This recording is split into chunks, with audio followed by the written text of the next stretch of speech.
their best 2 maps in the pool here, don't they, as the first 2 maps of the series. It's going to be Hazard to take Leo down. Why does he make his way down the vent? Sterling, well, just having presence everywhere right now, as you should as the AWP, constantly trying to position yourself where the action's going to be coming through. At least Try has been able to make his way in towards the cubby. Oh, Sterling has got the read. Bro, what on earth is this guy on right now? Smoked the light bulb or something? Because this guy's cracked. I don't even know.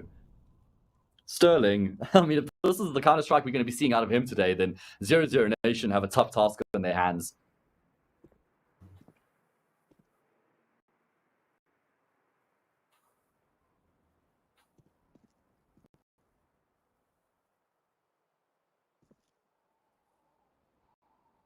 At this point, Coles is we're going to be looking to take the AK into the next round. So, you know, not a massively inspiring T round coming through there from 00Nation. I guess having a bit of presence outside, then going back and trying to take ramp control. But, you know, Hazard gets an easy kill. Sterling is just rotating back and forth as well, constantly placing himself in nice positions. You can see LFO are also, you know, changing their setup nearly every single round. You're on the CT side, you've got APOC who's switching between vents and secrets and committed to the B bomb site, and that's giving Hazard the freedom to rotate from ramp in towards Hell. Up the ladder he could go as well, because they know that they've got APOC on the B bomb site, so they're just covering all their boxes right now. And this is exactly what I was talking about. These guys know how to play on the CT side of Nuke in particular. They've got a pretty decent T side, at least back in the Oceanic region, but yeah, these guys are proficient on Nuke. Nice angle there by Hazard, and that's where Sterling comes in. Little 1-2 punch. This was a crazy play though, because he even drops the bomb carrier there, so that's like round over immediately.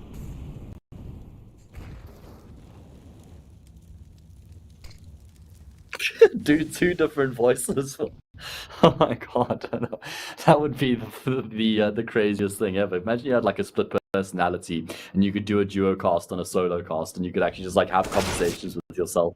Oh well, here's gonna be Coldzera. He gets himself a pick there. What do you think of that, Hayes? Well, I mean, it was actually a really nice step out there, and the way no, this is not happening, guys. I can't. It's too cringe. APOC, well, he wants to make sure there's not going to be any pitfalls here in this potential anti-eco round, and by getting that kill, he does sort of secure the advantage back in his team's favor. 00Nation do get that frag towards ramp though, so it creates a little bit of room for them to work with. I'll be surprised if they end up committing to B though. You know, so much time left on the clock. They probably want to, you know, assume that a bit of space is being created by that pick that they found, and then try and identify where that space might be, but just losing their lives left, right, and center now.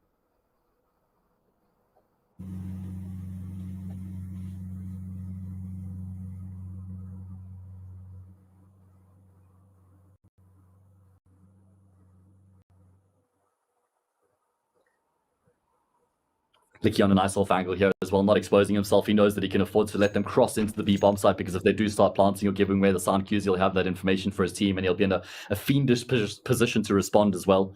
Don't think he actually heard the player drop down. There we go. Plant's going to be coming through. Licky's going to forfeit that bomb plant as well. Mission successful here for 00Nation, or 00Nation, should I say. The fact that they've gotten a kill and a bomb plant. If they can find a second frag here, that would certainly be a cherry on the top.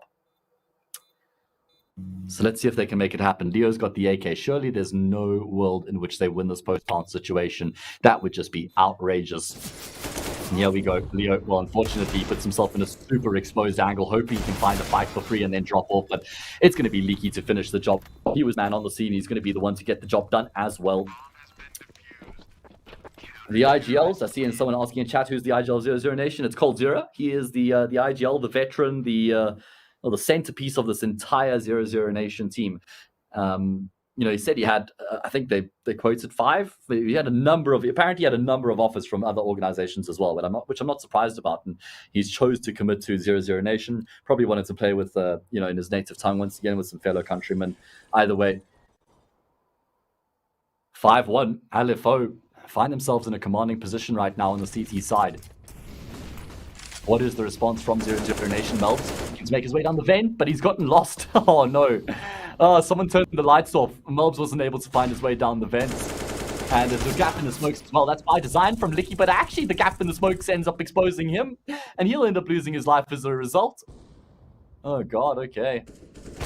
Well, Sterling, and finally does get a kill back for his team, but that's actually dropped the bomb as well. That could be really awkward, or VSM with some nice movement there will recollect the C4, but Sterling's going on a mission. He's on a hunt right now, like a shark that smells blood. Making his way forward, but look at this from VSM on the angle. Oh, VSM, you are so sick, bro. That patience is something to behold. APOC, well, he spots Melbs out towards the back of the squeaky door so he can at least feed some information through towards Hazard, but oh god, he just gets dunked on from Leo. There we go, job done. Only Hazard left remaining. Will have to be the clutch of his lifetime here. 1v4. What a great second shot that is onto Melbs to take down the vent player. Oh, he sees the third jumping to Secret. He's got the info, but he's never going to be expecting the flank here from Cold Zero. Oh, God. He emerges at the perfect moment just before Hazard can round the corner. And that means he has no shots at that 1v4. At least a couple kills before he goes down. But it is going to be 00Nation back to winning ways.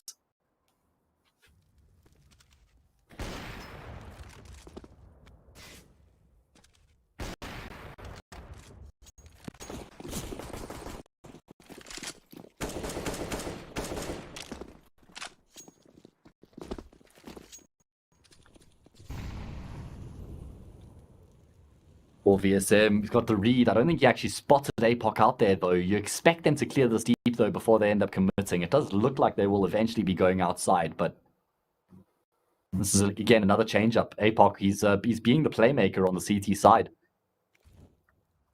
Hazard's also, on the T side, he likes to be one of those players who makes plays. On the CT side, it seems to be APOC who's got that freedom to roam and move. And on a map like Nuke, you do almost have that extra man, don't you? Because it's one ramp, two on the A sides, and then one watching outside. So you always got this floating player that you can change it up and do what you want. Look at Sterling. He's looking to line it up in the top right corner here, boys. Can you believe he gave up Man City for this? Oh, well, there we go. Maybe there's some reason that he did, because he hits a clean shot through the fringe of the smoke. It will be APOC also going down, though. He does get cleared outside, so that floating man not going to have any impact in the round. As they start to split themselves in towards the same bomb site. Savage and No Man's Land. Nicky has to go nuclear, but for 2 kills, those are huge frags. Trade does come through, but Hazard, in and amongst the chaos, has been able to get in the mix as well. And it's only Try left remaining. Does have the AWP. He lands a great shot to take Hazard down. Sterling's dropped into the site, though. Try spotted him out. Oh my goodness, Try. What on earth is that clutch? How is he able to actually find that second kill? He steps out, spots him, and then just swings immediately afterwards. Sterling thought he could make the play there because Try was so low. He just wanted to force the issue with the pistol, but Try says no. We need a replay of that, please, Nutella. I'm not just talking to my chocolate container. No, this is my producer, guys, Nutella.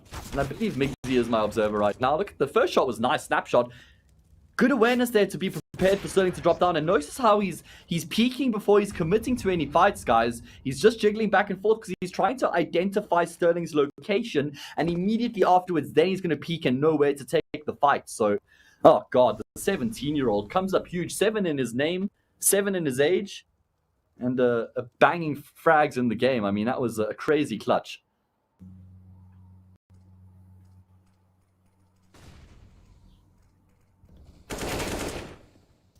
First time Tries had the AWP as well, by the way, and immediately has a sick impact.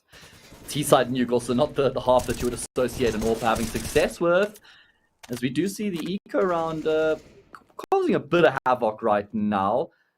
Of course, there's that A1S in play for APOC. He had a bit of extra cash in comparison to his teammates. He wants an upgraded pistol, but he just gets another USP, so that's unfortunate, man. It's like when you try to do like an upgrade on the contract or whatever, and you just get something that's not worth anything anyway. VSM will actually go down and be traded out, but APOC should definitely end up falling here as well. They know exactly where he is, so there's no need to actually commit in towards his B bomb site and give him any chance. Good decision. 00Nation getting some control on the situation. Yeah, bringing it to a 5-4 game. Obviously, Sterling has been a really big factor of LFO's success so far on the CT side. So if he starts to go a bit cold here, while everybody else in 00Nation heats up, we could see the majority Brazilian squad pulling ahead here. Wouldn't be too surprising.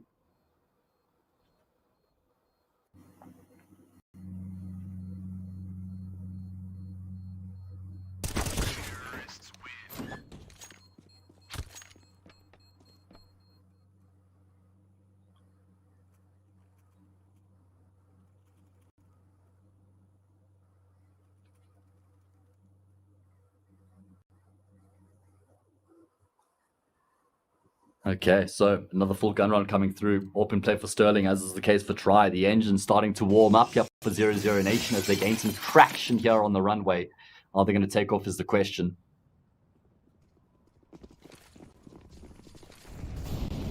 Have seen them keeping things really basic so far here on the T side. Maybe a bit of a change of pace. Outside hut with numbers early on in the round. But a Util could be flying in here. Oh, it does look like they're going to try and creep their way forward. Is this a contact play? They're coming out dry right now. Savage will get the first, but there's still a lot of work to be done for these CTs to keep control of the A. Bomb site, big kill there from Try, but he takes so much damage in the process, and the bomb has also been dropped as well. And Try, unfortunately, can't recover it. So now 00NATION have got a really tough task on their hands. And as the dust starts to settle, LFO will actually cover all their boxes here, surely cover all their bases. Going to be making sure that they cover heaven, and surely VSM won't be catching anybody off guard with this late flank that's going to be coming through. I think it's Hazza who's watching this watching for this right now. Obviously, Try and Cold Zero might try to take attention towards Squeaky. Oh, Hazza nearly made a meal of that one, but he does end up getting the kill, and Cold Zero can't get the trade either. There we go. All the kills coming through in the end for LFO. And Try, well, I mean, we saw him bring a sick 1v2 to the table a couple rounds ago, but this one's surely going to be out of his reach. There we go. Steps into APOC. He doesn't have any HP to deal with. The blurry scope meant he couldn't fire off the shot. Would never have connected. And it is going to be LFO back to winning ways. Really important round for them to win here on their opponent's map pick as well, because it just sort of keeps them in this in the driver's seat right now, I would say. You know, if they lost that gun round there, that's where it's 5-all, scores the level, no money in the bank for the CT side, and it feels like 00NATION would be pulling ahead at that point, right? But now, you look at the amount of economic duress 00NATION are under right now. It's actually quite remarkable. They won a number of rounds there. And actually, you think back to the damage APOC did in the eco, and a couple other situations as well. 00NATION, even though they were winning rounds, weren't really keeping that many players alive. So they've gone for the force buy here. They've got 2 Galils, a Desert Eagle, light on utility, and if they lose this round, it's going to be 8-4 before they know it. So the game is really on a knife's edge right now.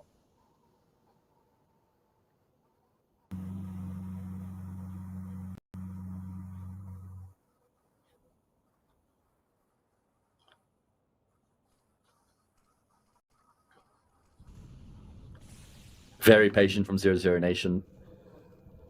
Falling back onto... I think this is probably where they've looked the best, just playing really patient from the get-go.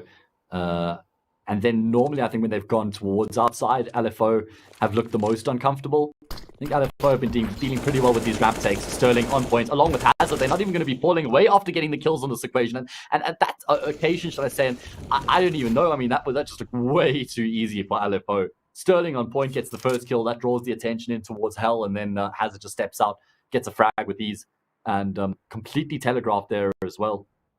Because Licky, I think, was in towards Secret, he knew that they weren't over towards the B site, and you had APOC in mouth, and then you had Savage committed to the A site as well. So LFO had complete control of the situation.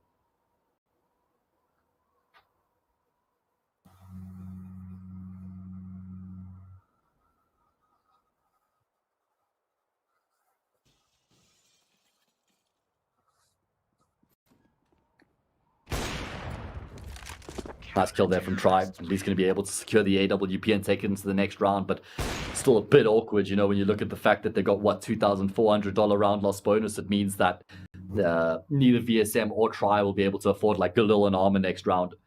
So do you go for the force buy here around the AWP and the Galley?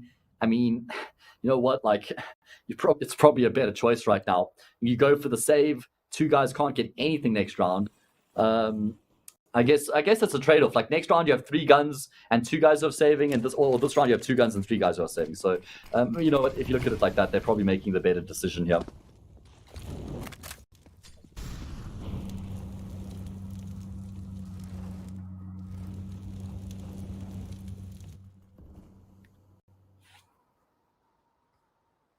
.00NATION need Try and VSM to be the 2 players to stand up here. That's why they've gone towards outside. They're boosting Try up. They're giving him every opportunity here to try and find this opening pick and create a bit of space. Is somebody watching for APOC right now? It doesn't look like anybody's checking it. Maybe Cold Zero holding it with the Desert Eagle, but it's tentative. He's going to be coming straight through. Nice B-hops. Good movement. Okay. APOC decides to completely commit to the fight there. And he overexposes himself, which means he'll end up being taken down. There's that first frag. That was clean movement there from Cold Zero. What do 00Nation do with this positional control is the question. Are they going to be faking the B side and committing A, or do they end up just going B altogether? It's only Sterling who's here right now, by the way, in towards Secret. So he's in control room right now. This is really problematic, especially if he goes down. Looks like there is support coming through. I believe it must be Hazard, right? Yeah, he's the ramp player, and he's arrived on the scene. That's going to be a big part of assistance here for Sterling. 33 seconds left, and LFR are getting information towards lobby, so they'll be able to telegraph this. They know exactly what's going on right now. Wait. Can 00Nation, they need to go up the vents and towards the A bomb site right now. Leo's cleared this out. He's underneath heaven, isn't he? Oh my. He's actually in heaven. The A site is vacant. Oh, 00Nation have completely bamboozled LFO. And now they're going to retake the A site, the sites in which they had full control. What a beautiful call this is from 00Nation. The complete change-up. The full 180-degree pivot. And now this is actually a very high-pressure situation, retaking into 5 players alive and AWP, rifles. Oh, God, Savage trying to make his way up the ladder right now, but he's going to fall. It's a Glock. It's a Glock from Leo. Oh, my God, he's nearly gets Licky as well. This is outrageous. They're going to have to just commit to the save from the bat. Oh, man. 00Nation, what a crazy round for them to end up winning. I love that mid-round call there. Great awareness there from whoever that was. It was Leo really on the lurk by the look of things. Made his way all the way around. I think it was outside, up in towards heaven, cleared out that A bomb site, and there was a clear path through vents for them to rotate up, and they didn't second guess it.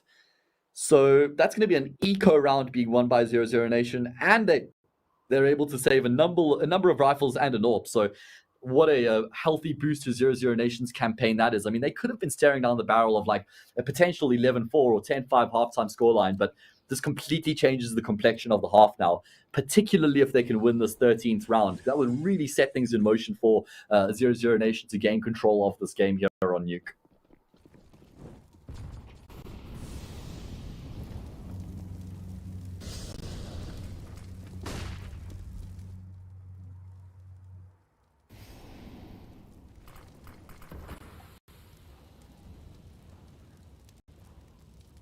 Okay, so LFO, what do they fall back on here? You can see that they're not trying anything too crazy or out of the ordinary. Probably recognize the magnitude of the round. Want to make sure that they don't give away any picks whatsoever. 00Nation, they've got like these 2 passive defaults. Great shot there from Sterling to take down Try. He was waiting for that as well, and his patience is rewarded. And it doesn't look like he's content with just the 1 frag either. He's going to phase through the smoke. Is there a flash? Oh, no. It looks like Licky wants to go through the smoke as well. Both of them actually end up deciding against it. In the meantime, 00Nation are going to cross with 3 of the 4 players with those smokes in towards the secret stairs. 45 seconds left on the clock. Rotations have come through from LFO. 1 player committed to the site. A pocket ramp as well. He'll be on the scene pretty soon. So 00Nation certainly have their work cut out for them. Have still got Leo on the lurk right now. I wonder if he could maybe get a kill onto that A site. There's still 2 players there, so it's not sort of a similar opportunity to what we saw in that eco round previously. Now they have to commit into this B bomb site. 2 players here for LFO. Can they actually set themselves up? It doesn't look like it. Hazard, he has to force the issue. VSM gets the kill, and it's a disaster. Oh god, at least a kill comes back for Savage, which means we'll be back into an even numbers game, but bomb plant means that the pressure is going to be shifting to LFO as they have to complete the retake. Melt is going to get timed here by Licky. He absolutely is. Why is he looking that way? Why is he checking towards the ramp? Oh, that's just too unfortunate on the timing. VSM going to be the next man up to the plate, but Savage just swings out wide and absolutely decimates him. It's on Cold Zero, the veteran, the GOAT. 1 versus 3. Clutch, he gets them all. I thought it was going to be a lineup there, but Sterling will end up getting the trade. And it is going to be the round going the way of LFO. I thought for a second there they dropped the ball. It looked like Apoc and Hazard weren't actually able to set themselves up with the complementary crossfire or setup there on the B bomb site. And Hazard had to force the issue. And he went down there and it just felt like everything was going 00Nation's way at that point. If Leo gets the kill on Savage there towards the A sites on the lurk, it's definitely round over. But yeah. In the end, LFO will be able to complete that retake. So they keep themselves in the ascendancy here on Nuke. This is impressive coming through from them. considering the fact that they're fighting here on their opponent's map pick. There's been some tough rounds they've had to grind out as well. A couple difficult retakes. Not easy situations that they've had to navigate. And they've done it with aplomb so far. Try going to be working around the smokes outside right now with his AWP. Nice timing there on that second follow-up smoke. Apoc certainly spots one. He just wants to swing out wide.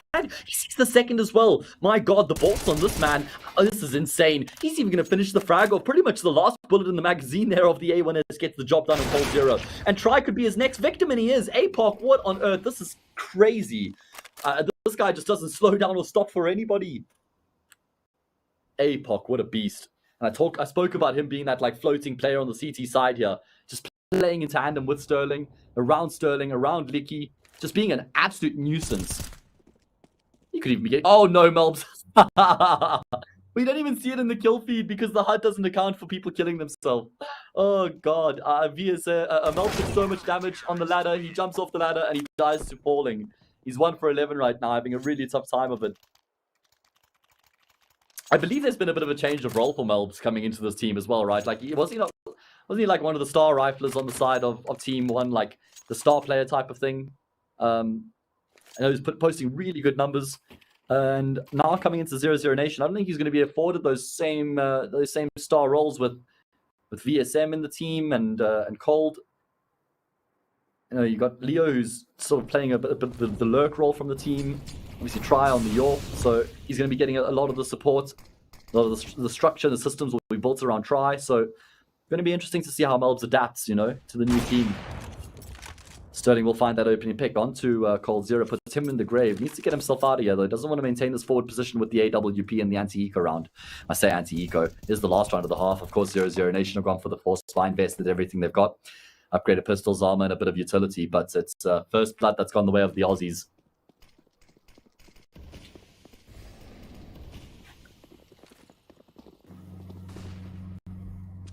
00Nation once again going to be successfully crossing in towards Secret. Oh, Apoc drops a molly and actually nearly falls to Melbs.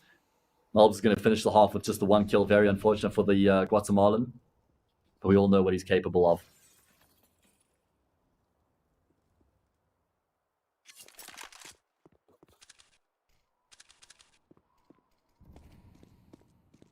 Okay, 00Nation, how do they try and get across the line from here? Leo's trying to create that space, either pull rotations or get a pick and maybe allow them to come back in towards the safe side up Secret Stairs. It does look like he's calling them back here, but still a lot of work for them to try and get the cross in towards the A-bomb site and secure that plant, especially considering Sterling's in such a deep position. Wonderful angle there from Sterling. Really good kill.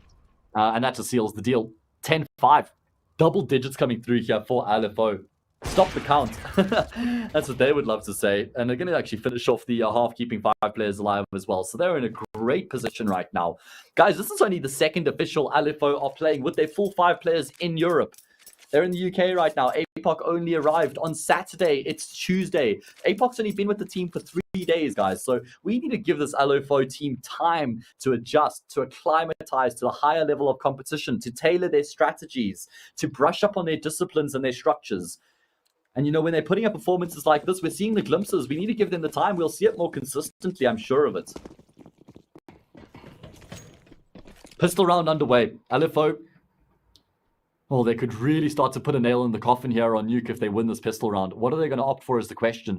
I think Licky's let go of a smoke, if I'm not mistaken. Did he smoke somewhere? Yeah, there we go. He smokes into mouth. Flash over the top as well. And he's got a P250 outside. So at this point, Licky's just trying to find fights. But he might bite off a bit more than he can chew.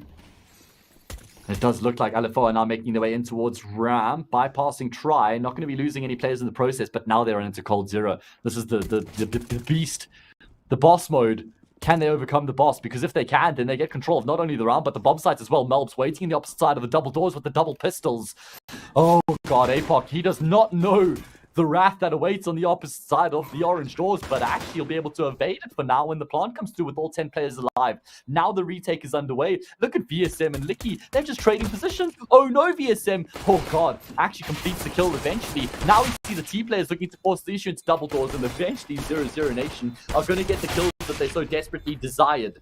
It's only Savage left remaining, and he'll end up falling to VSM as well. Oh, it looked incredibly awkward there at one stage, but it is going to be 00Nation who get themselves across the line and win that pistol round. Good patience from them there as well. I appreciate that Melp didn't try to open the door and force the fights. He knew that his team had control. He was waiting for the rotations. And if the door was open to him, then he would have the advantage there as well, right? So he was ready and waiting for that fight. Eventually, he was unleashed. LFO, well, with that bomb plant, are going to be forcing back in response. APOC, why have you gone and done that? He doesn't even have armor. He got a P90 and no armor. Enough utility. If he didn't buy any utility, he could have got Kevlar alone. I don't understand this, Daddy APOC. What's going on right now? This is that has to be a misbuy. No one buys the P90 on purpose. Look how much damage he took from that AT grenade. If he gets a kill, I'll eat my hat. Oh my god. Okay, thankfully he ends up going down. Mel's good double down, and he does exactly that. Savage looking to try and be the difference maker, and himself and Sterling, along with Sterling and Hazard, have done a pretty good job to get into the round. Sterling's duck dive down the vents. Going to do his best just to get his team across the line in the force buy. Should get a plant at the bare minimum, but VSM's already responded on the angle from Ramp. Sterling won't be able to get off the bomb site. Went for a little jiggle peek, thought that he was safe, but I love how VSM pushes forward there into that complete off angle there, because Sterling is never going to be expecting VSM to be there. So it's an easy kill in the end. You know, if VSM dies, then you say, why is he pushing before his teammates come through? But no, it was actually, it was a good call there from VSM. 10-7, and now LFR are going to have to bite the bullet and go for the eco. I mean, there's some teams you'll see, I remember Namigo was one of them, that they would just carry on forcing. Ecstatic is actually a good example as well. They just force and force and force, and that's what's going to happen here once again. Because of the amount of economic damage they dealt in the previous round, they got the bomb plant as well. And remember, they had 3 counts of round lost bone, they had $2,400 coming into their account in the previous round, right? So that's 1 count extra, because you get the 2 counts when you lose the pistol rounds. So points in case is they're actually able to afford a pretty decent buy here, all things considered. You can see there's 2 AKs, 2 Galils, a Mac 10 as well. Coldzera needs to be careful here. Doesn't want to overexpose himself. And rightfully falls back. Try does draw first blood as well there through the smoke onto APOC.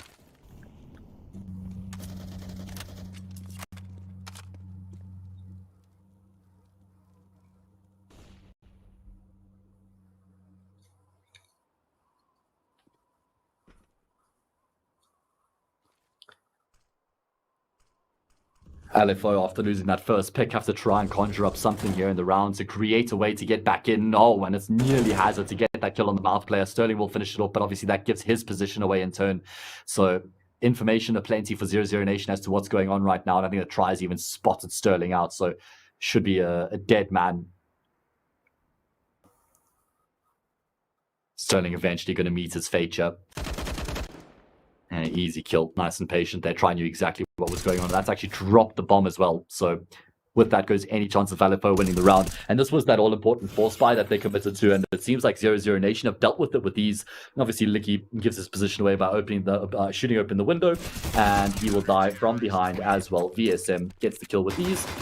And there we go. There we go. It's going to be 10-8, and it's going to be an eco for the T side as well. So 00Nation, they're starting to warm up on their CT side here. We saw they got 9 rounds yesterday against 1win on their CT side, and 1win are an incredibly proficient nuke side, by the way. It used to be their strongest map along with Dust 2 before they brought in Flamey and Foster. They were just lights out on nuke. Deco would just destroy everybody. So, to get 9 rounds on CT side against that team is pretty good. They lost the map in overtime, so they had a good effort on nuke yesterday. So let's see if they can continue that form here as well. This should be the easy round, hypothetically speaking. We did see LFO lose an anti-eco round on their CT side, so need to keep that in mind as well, I suppose. Not outside of the realm of possibility, but damage done by the nade. Coldzera gets a frag, pretty much sealing the deal. There we go. Nice sequence to VSM. Could even complete with the quad. No, the Julius betray him, but nice triple kill nonetheless. Savage, though, he gives us a bit of a taste of the Aussie D. Gets himself a couple. Yeah, no, mate. Beautiful shots coming through there from Savage. We give him a vote of confidence there, shall we, with the Aussie accent. Oh, got any big lesers in chat there, boys? Oh, yeah, no, sassy boy. Either way, it is an easy round, relatively easy round. Some nice shots there from Savage, do some damage on the eco, but it's a clean start to the CT side here for 00Nation. 4 consecutive rounds as we head into the first full gun round. Obviously, just by the nature of the 4 spies that came through there from LFO on the T side, we haven't had a full gun round yet. That's what we got on our hands right now.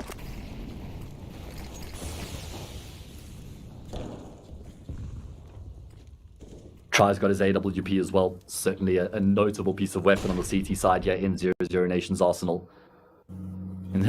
You can see APOC clears all those corners nice and deep, doesn't he? Because he's normally the player who's making those plays. So he knows all the tricks in that regard, man.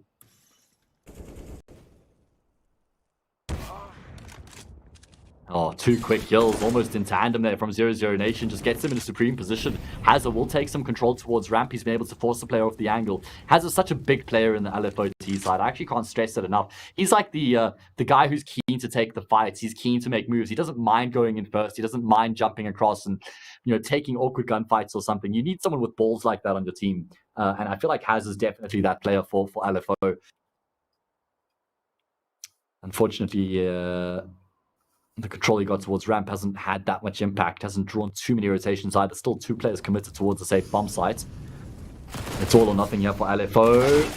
Melb's position has been compromised. He will go down, does damage in the process. If they can get Leo without losing a player, that would be huge. Savage, love that little, fight. Reels himself back in, forces Leo to check elsewhere, and then he peeks again.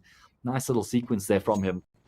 And now we're going to see 00Nation have to complete the retake. Try saying, I don't want any of this vent position. I'm going to go all the way back. And it's because he knows that VSM has to take time. So that means that Try has the time to go back towards the secret stairs. VSM will get one. Oh, what a reaction there to take down Savage. He completely bypassed him on the angle, but he's able to snap back and get the kill. So and he has the left remaining, and he puts himself in the open. He exposes himself to pretty much everybody on that angle. And Try will finish off the job.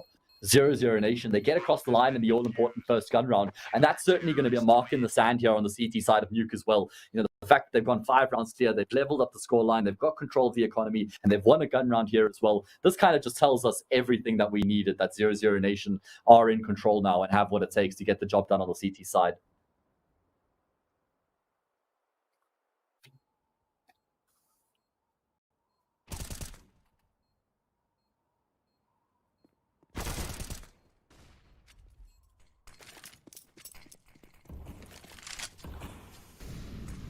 Okay, LFO, of course, with that max round loss bonus, are able to afford a full set of weaponry along with the bomb plants as well. And so they're going to be Hazard to open up on Cold Zero, playing aggressively towards outside. So that's a nice first pick for LFO. I don't actually know if they've even had that luxury throughout the entire half so far.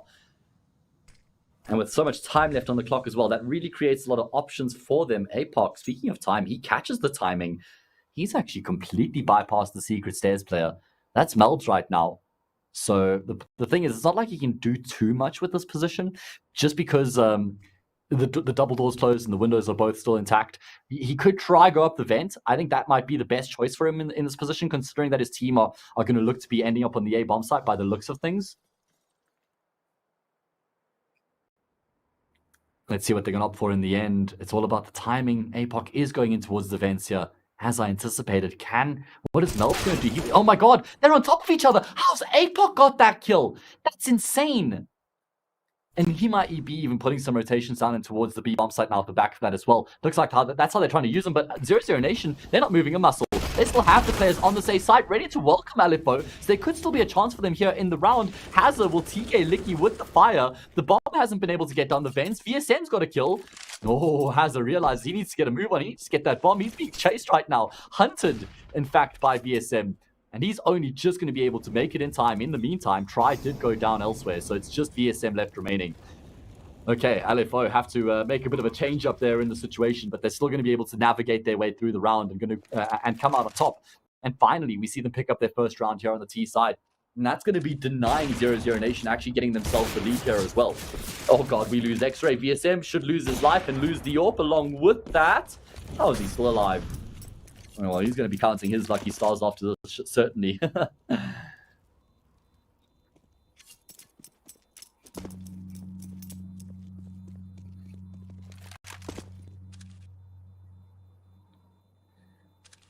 All right, so as I say, LFO in the 11th hour pretty much stopped 00Nation from getting the lead and really starting to pull ahead here on Nuke with the sequence of rounds that they built up so far.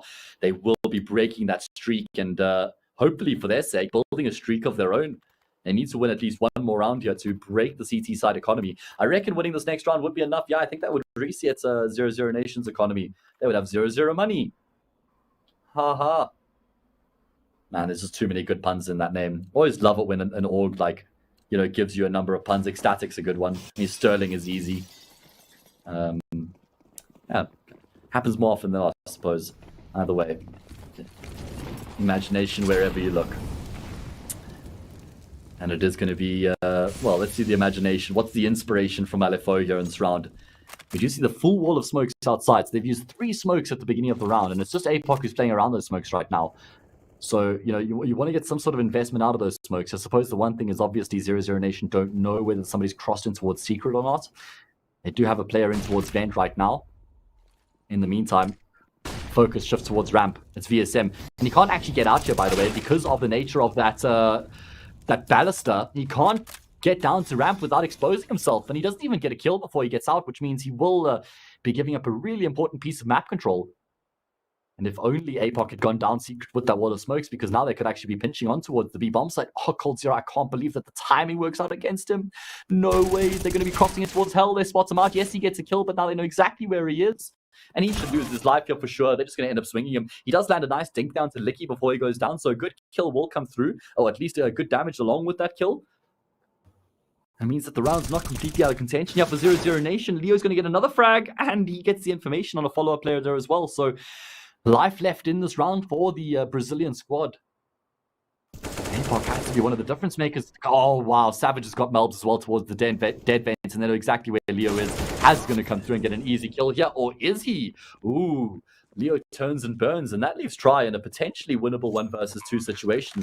Thing is, they know exactly where he's coming from. He's got a couple flashes and a kit to work with, but oh, that's a fresh smoke into mouth. That pretty much, that's round over, surely. That has to be the job done. I think that, yeah, as soon as Try sees that smoke, he realizes that there's no chance for him in the round.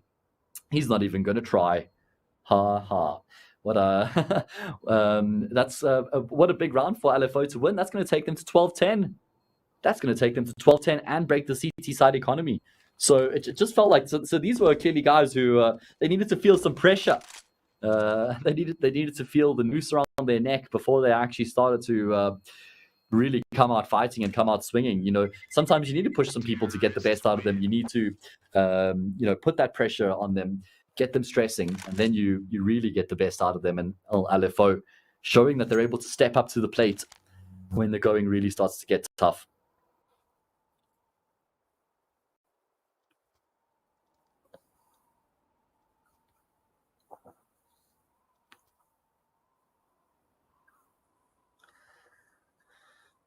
Okay, so it should be an eco, and it will be an eco here for the CT side as LFO have a prime opportunity to rebuild themselves a 3-round lead.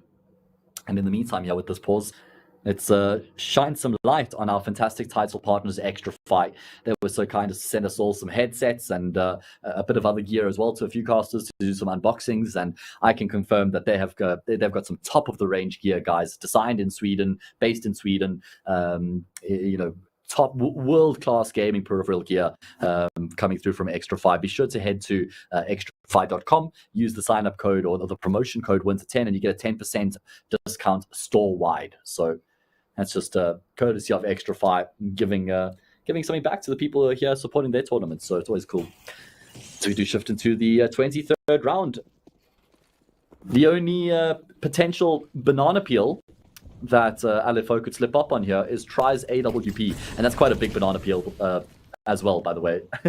Yes, that's right. I said it. Try has a big banana, and then that's his AWP right now.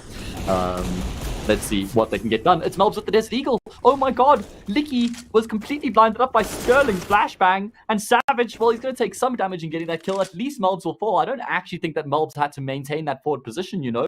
Could have got himself the 2 kills and made him and fallen back in the end, but yeah, ends up going down, which kind of mitigates a lot of his hard work and the heroics he gets with both those kills, right? But does still leave his team in a commanding position. Where's the bomb? The bomb in mouth, or rather in hut? That would be troublesome for LFO to say the least. As Try looks to try and take some initiative here. As he continues to clear out the angles is the question. Savage gets a big kill there onto coldzera, and that's going to be opening up the pathway to get towards hell, to come up into heaven. You can see 00NATION, they're just stacked on the bomb right now. That's why you can't see it, because their CT dots on the minimap are covering it right now. Try will get a kill back. It's APOC next to step out. Leo up close will somehow end up falling. That's insane. VSM gets the trade. It's only Sterling left remaining, coming from heaven. He's going to get the lineup, the double kill on the spray down. What on earth? Sterling, he was so patient on the flank. He was finally actually able to get in on the act as well, and he does so in magnificent fashion. 2 kills on the lineup there, and he ends up taking them both down. That's going to be a huge blow. I mean, 00NATION, yes, it was an eco round, but they got themselves in such a good position there to potentially win that eco round. And in the end, they just they aren't able to get across the line. Great effort here from Melps to find those first 2 kills in the round. Thought that he probably could have picked up the AK and fallen back, not continued to try and take the fights, but maybe that's just a bit overcritical. It was Sterling, though, that was ultimately the hero that comes through for LFO at the end of the day. And Try, well, what a great way for LFO to start off the round. Try towards the garage with the Zorp will just get decimated by APOC.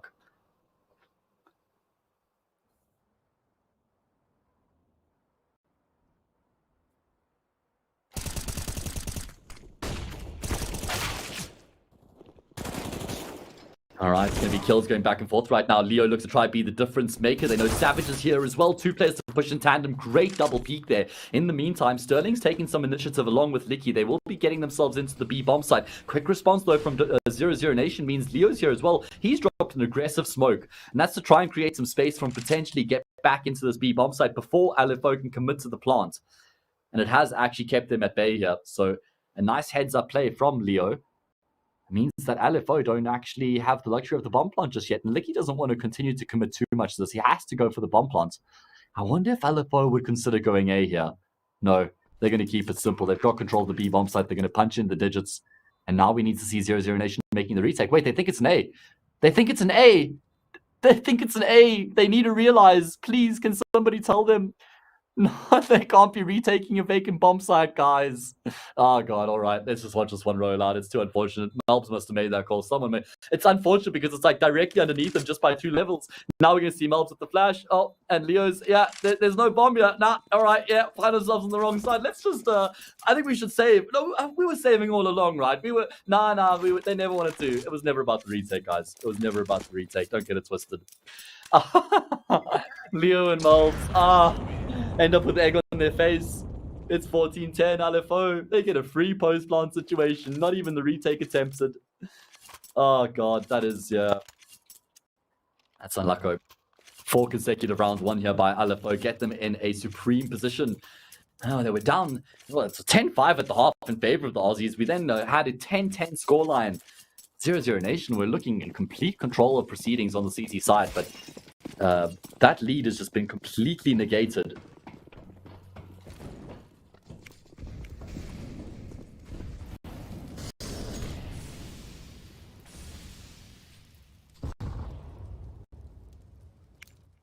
It looks like LFR is going to go for a brute force execute in towards the safe bomb site. Util over the windows.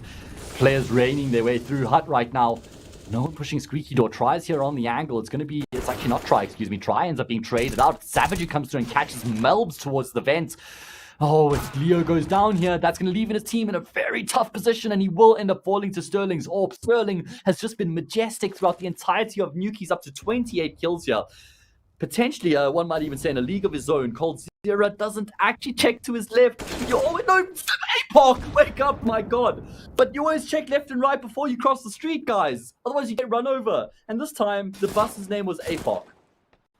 It's only VSM left. They know exactly where he is. He'll fall to Sterling as well. That's his 29th here on the map in 25 rounds. LFO have got themselves 5 map points here on Nuke. Not get ahead of ourselves. Certainly not series points. We still have a 2nd and 3rd map here after if we potentially go the distance.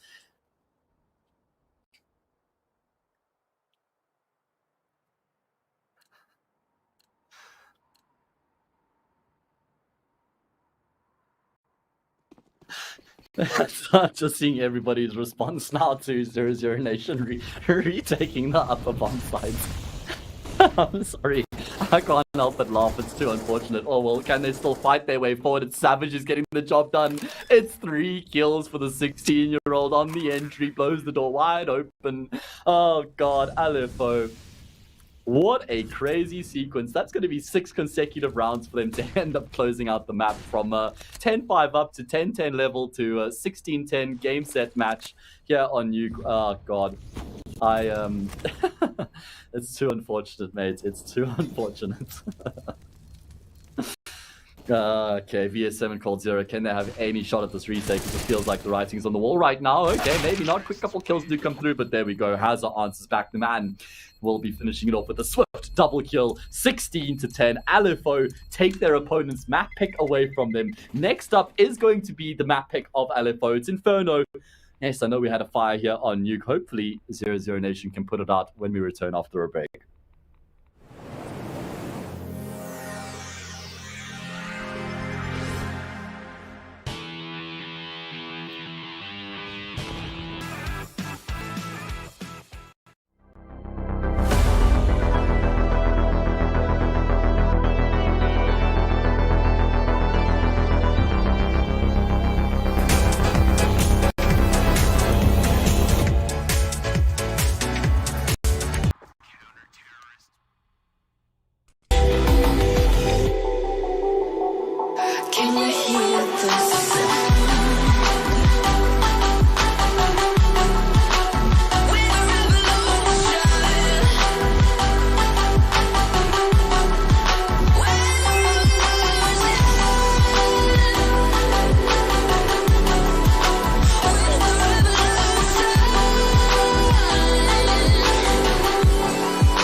original Swiss stage matchup between 00Nation and LFO. We find ourselves on the second map of this series, which just came off the back of Nuke, picked by 00Nation, but won by LFO. 16-10.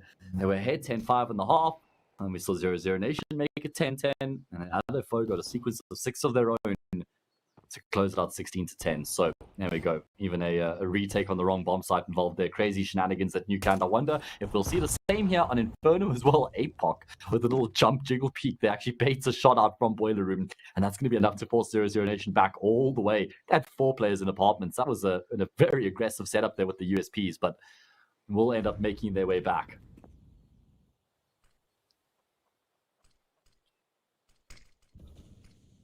And now the execute is going to be coming on towards the safe bomb site from LFO, but 00Nation have all the players in position to deal with this. 4 players, in fact, should be a flawless defense, surely, right? First blood drawn, second as well. All the kills going away of LFO. Finally, Cold Zero comes good with the kill, but that's all it's going to be out of 00Nation. Oh man, Try was forced back through the Moto smoke as well, so he can't have any impact on trying to stop LFO from getting onto the bomb site itself, and all of a sudden it's going to be an easy pistol round for LFO. I mean, where do you ever see T's executing into 4 CTs on the A bomb side in the pistol round and making it look as easy as they just did? Leo and Try, the 2 players left remaining. I think there's a kit and pit, but that's difficult to retrieve at this point. So time's certainly of the essence, and because they haven't been able to find any quick kills, I think they're just going to be saving their armor, or at least armor on Try, smoke on Leo, and calling it a day.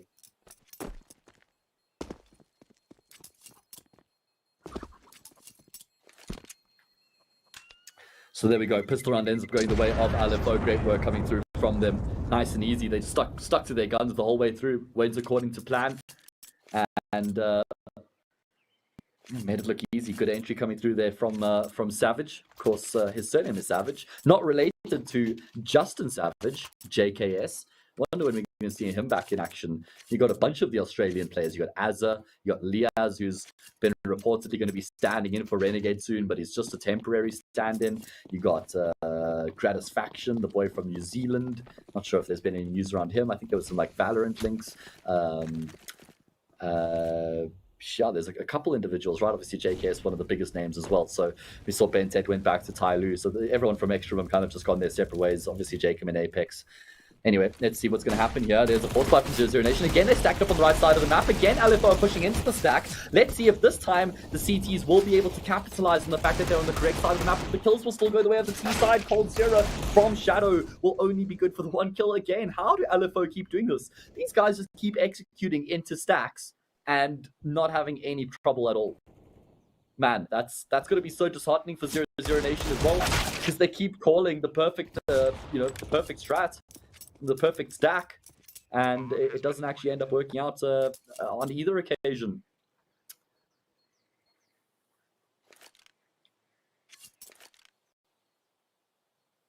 Looking forward to seeing 00Nation here on Inferno, I must say.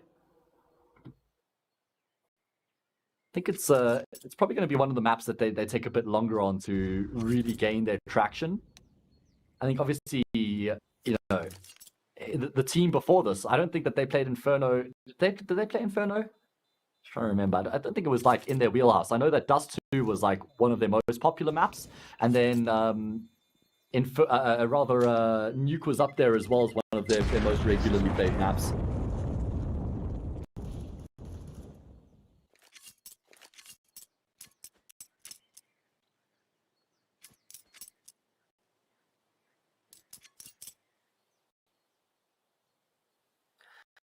Okay, so LFO will be, should be afforded a fairly easy route or path to the 3-0 here. You can see the Pinnacle betting odds starting to shift further and further into LFO's favor as they obviously have the 1-0 lead in the series right now. They've been able to get up to a strong start here on Inferno as well, starting on the T side. Winning the pistol round is always an extra bonus. Need to be careful that they don't continue dancing with fire, executing into bomb sites without any information. They've been lucky that it's worked out well in the past 2 rounds for them, but you certainly want to play for some more information than just committing off the bat in that fashion. VSM will get a kill there towards mid, falls back on apartments. APOC wants to try and hunt him, but he ends up receiving the same treatment. Great kill there from VSM, and that means they're going to execute into another stack. Oh my god, 3 rounds in a row. This time it has to be different though, because this time there's only 3 of them. It will be an initial 1-for-1 trade. This is much better. There we go. 00Nation, they finally get the kills on the LFO players as they make their way forward into the stack. The crossfires, it was crazy that the crossfires haven't been having as much impact as they should have. And well, it's going to be an eco round. That's going to be seeing 00Nation get themselves on the board here. Won an eco round on Nuke as well. Oh, wow. That nade did so much damage from Licky. I mean, Melbs, he must have had like 70 health, I think. So that does a significant chunk of damage. Surely no world in which Licky can actually win this clutch, right? Oh, actually gets Leo. Leo steps out. He needs the animation. Oh, that should give Licky... that should tell Licky there has to be a Banana player. That flashbang. Does he not realize that flash came from Banana? He clearly doesn't realize VSM's going to get an easy kill. Does he think that flash had come from CT or over from Church, maybe? Because he should have known. I think you could see that it was traveling quite quickly. Point in case is that it should have been obvious the flash didn't come from the family player, from the new box player. Yeah. Anyway, good damage done by Licky, but that's not really what you're looking for when you're going up in an anti-eco round. It will be 00Nation who breathe life into their campaign here on Inferno. Try's got the AWP here as well, nice and early on in the game. He's going to be a defining factor on the CT side of this map. He was impactful on Nuke, but not as much as he would have liked, and that's just purely because of the, you know, how restricted you are for options on the map as an AWPer. You really are limited for choices.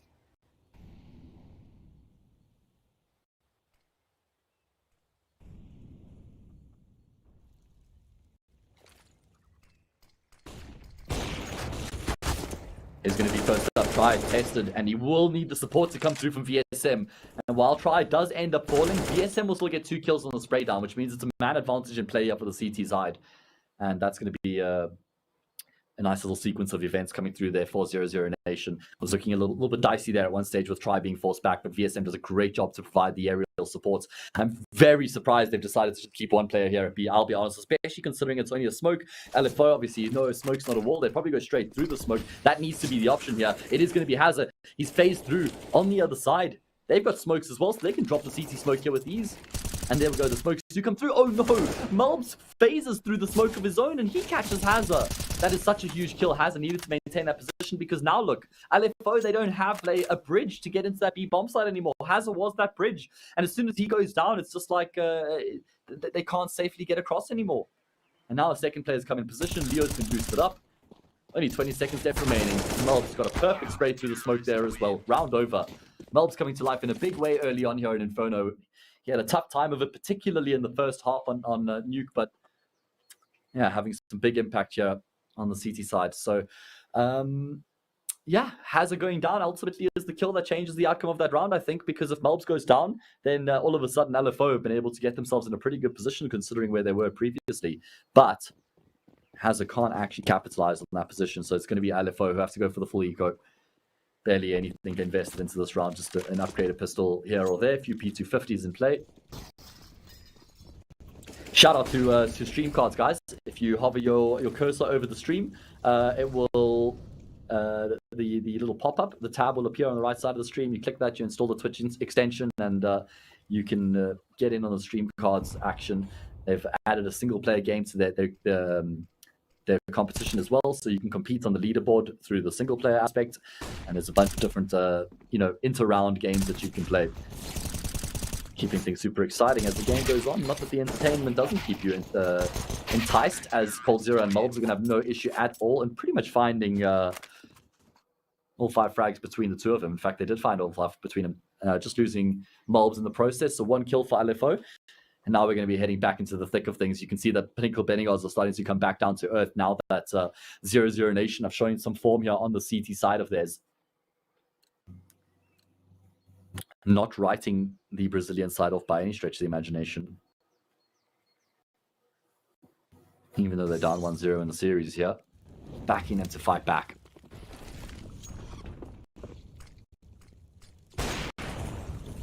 Oh, missed shot there from Try. He's, we all know how crazy he is. Certainly not a shot that we would expect him to miss there. Great way for him to find an opening pick. Love that innovation. But he's going to have to just accept the fact that it didn't work out on that occasion. And it looks like we're going to see the apps burst coming through here. I think Az is going to throw the support util, right? Smoking towards left side, mid flash over the top. But wait, they've pushed without the flash. But was there a flash I wasn't aware of? Maybe Sterling throwing some support flashes from second middle. Either way, Cold Zero was not blinded up whatsoever, playing from the site itself. And he just finds himself 2 kills to completely shut down the XQ coming through from LFO.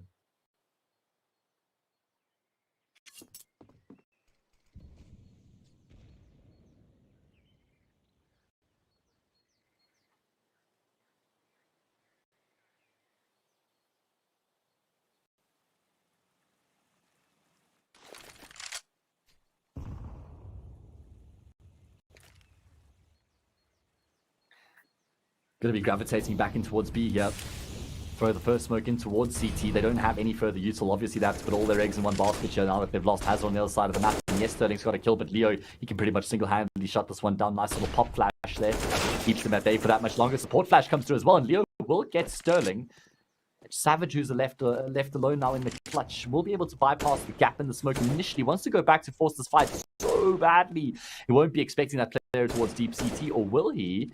He's getting the information. He knows where 2 of the 3 are. Nice shot there onto the AWP, but the problem is that Banana player is coming through so damn quickly now. He needed time to try and fake that plant to draw the players out. Now he's going to commit to the bomb plant, and it will be VSM to finish it off. It takes a little bit longer there than I expected. He does eventually end up getting the kill. Bomb plant comes through just before. So at least a few frags in the round in the plant for LFO. So with that round loss bonus behind them now at 3 counts in the plant as well, I mean, probably don't have enough for a full buy. It'll be a half buy either way. For 00Nation's case, I mean, they're doing a nice job of it towards this B-bomb. But it feels like for LFO, they feel out A, they play their default, and if that doesn't work out, which is pretty much the stock standard for all teams, you just fall back on the B execute, because you only need like 2 or 3 players to try and do that. And even if it's a 5v3, you know you're executing into like two players most of the time. So you still sort of back yourself to try and trade favorably, and then maybe have a disadvantage post plants and work from there. But 00Nation have been consistently keeping LFO at bay over on that B-bomb side of the map. So that's been good from them. Cold Zero's also gotten off to a nice start here as well, having a lot of impact over towards the safe side of the map, as is VSM. Oh, love the nade.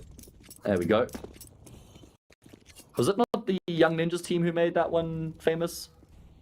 I mean, obviously it's nothing too obscene, but just the lineup itself, to make sure you get the nade perfectly accurate. I think they throw double nades like that, right? As I said, LFO got a bit of a half buy going here. Armor, utility, upgraded pistols, 5 players in Banana right now as well. Incredibly susceptible to any AT grenades. Leo's got one as well in his hands. Here it goes. Let's it loose. That does a big chunk of damage. I think Licky was the one who wore majority of that.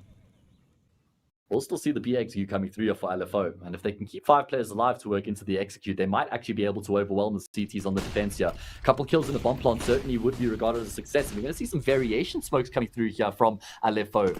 They throw the first smoke to block the players on the bomb site itself, or from being able to see them crossing in towards CT. Then they drop a deep CT smoke. Now they begin to wrap into the B bomb site itself. But Leo, he just completely decimates that whole setup with 2 quick kills, or does he?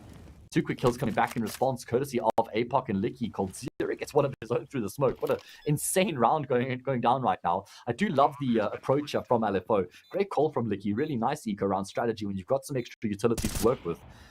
But how do they win this round is the question. Good damage done try. He's been dinked down, and Licky's been able to get all the way back into church. So I wonder if this gets hard cleared by Cold Zero. He's not opting to sit super deep in the corner. He's on an off angle right now, and he gets completely eats that flashbang for breakfast. How did that taste, Licky? It's only APOC left remaining. He's going to catch try though. Free frag there onto the Argentinian AWPer. But there's a smoke that's been covering the bomb, and no one's actually sticking it right now. Oh my god, APOC through the smoke, he gets Cold Zero. He's got VSM so damn low. One more bullet will do it. Oh my god, VSM comes off the defuse. There's not enough time. He had to come off the defuse to get the kill, but there was never enough time to get the defuse, even if he completed the kill, which he did. So in that instance, you need to just stick the defuse.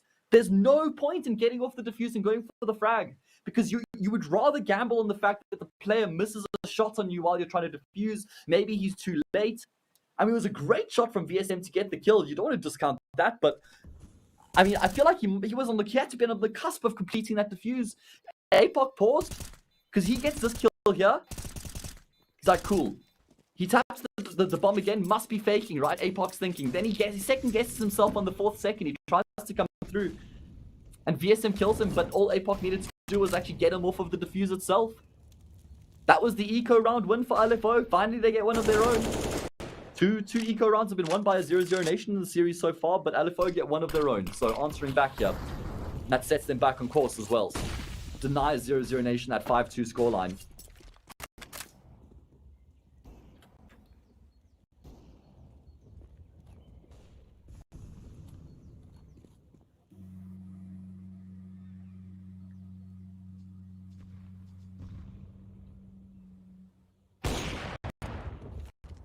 Try will find the opening pick in the round. Great kill there coming on towards Hazza. Exactly what they needed as well. And as a response to kill LFO, realized, yeah, we're just going to have to commit towards the A side of the map off the back of that. Options are limited. We'll be throwing the front library smoke now, trying to isolate the Archers player. Could this actually be a B wrap potentially coming through? Look at Melts. He's in a very exposed position. He could go down here. He's been able to get a kill. Actually really lucky he gets a kill before he falls, and now that leaves Try in a bit of an awkward position because he's been smoked off deep. Like, I suppose he can just focus his attention towards CT. Wait, what? Where's APOC found him from? That's all the way from lane. And Vicky's caught VSM. It's only called Zero on the side, and he suffers the same fate the Australian IGL. Oh, goodness gracious me. What a crazy turn of events. I mean, that was just an unfortunate series of events almost for 00 Nation because Try falls in library. Never at all. He thought it was smoked off, but there was a gap in that smoke. There was a gap in the smoke. And that meant that APOC got the kill at range. That set things in motion. Licky then goes nasty with the double. All right. Well, there we go. LFO going to be leveling up the scoreline here at 4-all. Again, nice adjustment. Good mid-round call coming through from the T side after they lost that player in Banana. They didn't hesitate. They didn't hang around. They didn't let 00 Nation get that full information and then rotate that extra player across and then have to execute into 4 players. They knew that their window of opportunity was slim. And actually a nice variation in the execute as well, right? Like smoking front of library, isolating the arch player.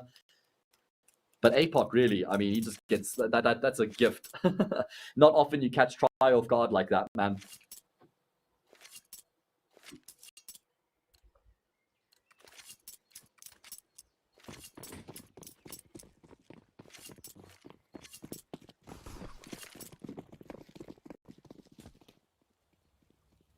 All right, well, the CT side's economy has been reset, which means LFO have got a great opportunity to get themselves ahead here once again. Of course, they were leading after winning the pistol and the follow-up anti-force buy. They then lost the anti-eco in the third. And that's what set things in motion for 00 Nation, and what broke their streak was an anti-eco round loss of their own. Surely we don't see eco rounds on eco rounds being won. There we go, Hazza. Well, he drops the only rifle in play there. So if there was any chance for 00 Nation, it's now been dashed as Leo's lost his life. And it's looking like LFO is going to keep it really simple with an execution to the B-bomb side. You've got Hazza who's on point, looking like he's getting some information before they end up committing, making sure it's not a full stack before they bring the bomb carrier through as well. So good attention to detail. I mean, in the previous couple anti-ecos, we've seen them just get like very aggressive and push into the bomb sites itself, and that pushing into the stack is costing everything. APOC's gonna have to fight to keep his AK in play here. Gonna have a couple players to contend with. Oh no, he can't find the underpass, and that means he has to take the fight. So actually, he'll be able to get both the kills. APOC. Oh god, what a insane little play there. I mean, obviously it was just not like those are high impact kills because those are pistol players, but the impact is that he doesn't give his AK away.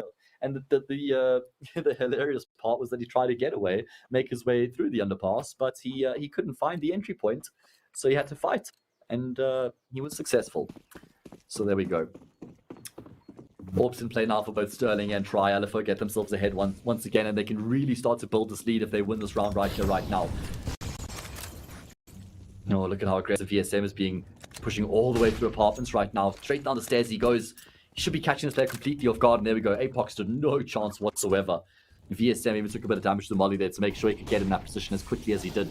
And most of the time, once LFO have lost a player, they have had a very quick response towards the opposite side of the map. This time it's Licky for 2. Cold Zero answers with 2 of his own. Sterling desperately trying to get the trade back. Won't be able to connect on the shot.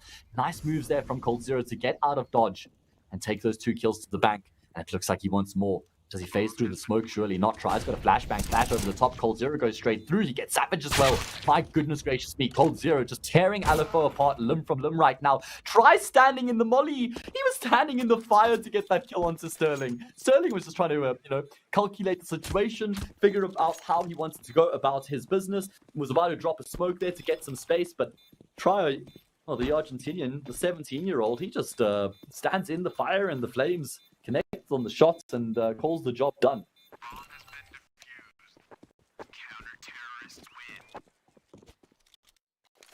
So that will be the scoreline leveled up here for 00Nation. Once again, of course, they take a lot of economic damage in the process, which certainly will keep Alifo interested.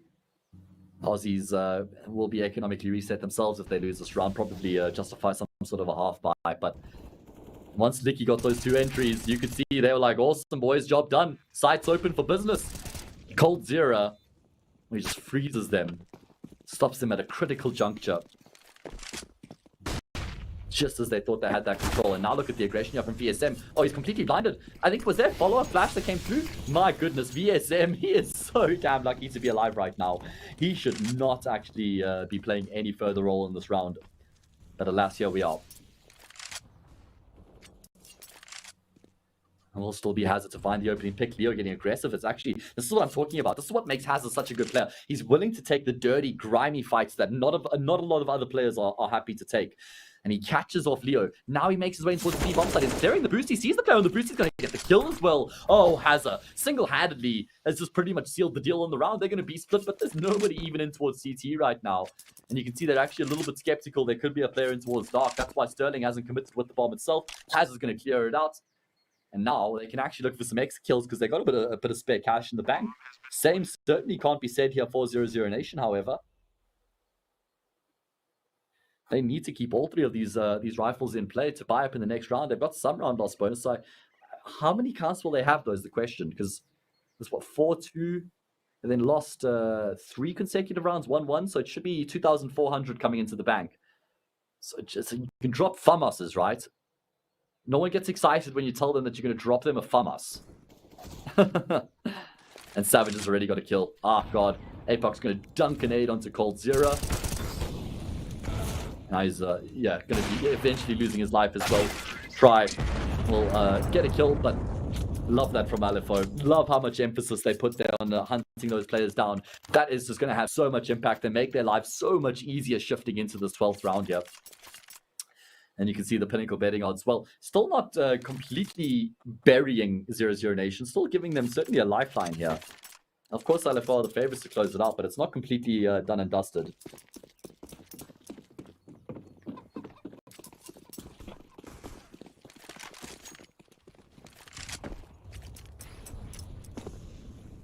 Alifo re-secure the lead, and they should be able to build that lead to a 2-round advantage here for themselves. Barely anything standing between them in that 7th round in the first half. I had the luxury of casting Alifo yesterday against Pact. They got 8 rounds on their T side and then only 1 round on their CT side. And it was really ironic because traditionally, this team have actually shown their best form on the CT side of Inferno. It's been their T side where they've lacked. So it seems like the addition of APOC has immediately had an improvement on their T side of Inferno. And hopefully, I mean, obviously, they've gone over everything that they needed to. They've done their work. They would have watched the demo yesterday and spoken about what went wrong on the CT side, and probably brushed that up coming into this matchup. So keen to see how that's going to end up playing out.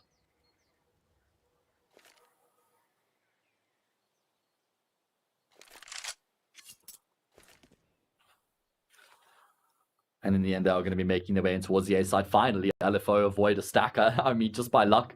Yeah, they went for the 50-50 gamble. Not like they cleared out the A side or anything before they've ended up committing. And Sterling getting that kill onto VSC means that there's no further presence on the side of the map for the CT side. And it is indeed going to be an easy round. Alifo need this as well. They're going to want to build their economy to a position where they can pretty much buy for the rest of the half. We've got 3 rounds remaining after this. So, you know, I suppose if they lose 2 of those 3, they can't buy in the 3rd. But yeah, they're in a really nice position right now here on the team. I mean, they could even make this a 5-10 half, guys. That would just be ridiculous.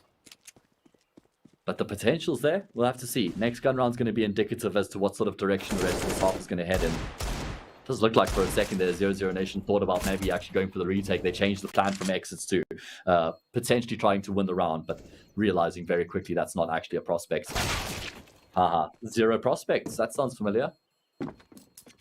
That's their academy team for anybody who doesn't know. 00 prospects. Love that name.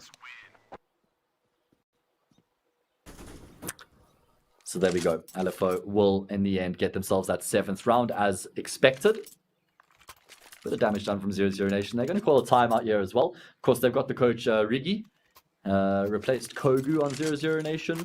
And yeah, he's actually a youngster, right? I think he's only like 24 years old or something like that, which means he's going to be bringing a very young, fresh take to the team as a coach. I'm pretty sure he was working with the European team before. I just couldn't find who it was. So if you guys are watching, and I'm sure somebody does remember, who was Rigi coaching before? I'm pretty sure it was actually a European team, if I'm not mistaken. And it was a smaller team as well. It wasn't like a top 30 team, if I'm not mistaken. So certainly some potential, you know, he was earmarked one way or another.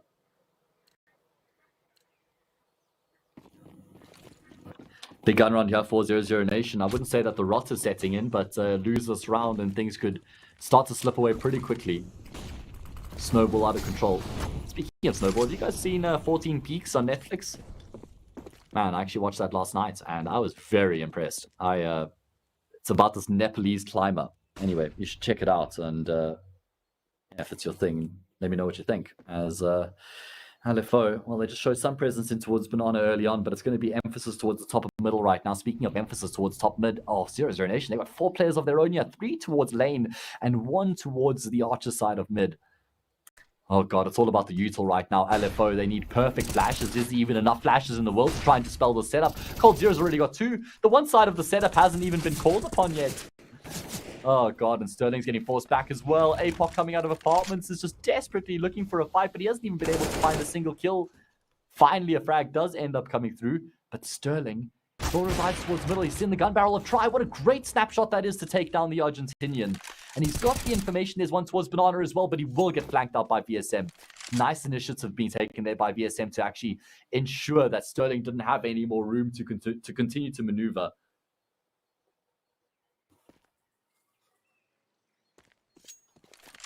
APOC just wants to retrieve the bomb, but once he does, where does he go from here is the question. Obviously, he knows there's going to be a player on B, and there is the player who's dropped out of apartments in towards mini pit. That's VSM. Man, this guy is just staying ahead of the game right now, making some really good decisions. Nearly messed that one up there for a moment, but in the end, he was actually able to get himself the kill. And 00Nation get back to winning ways and sort of get themselves back on course here.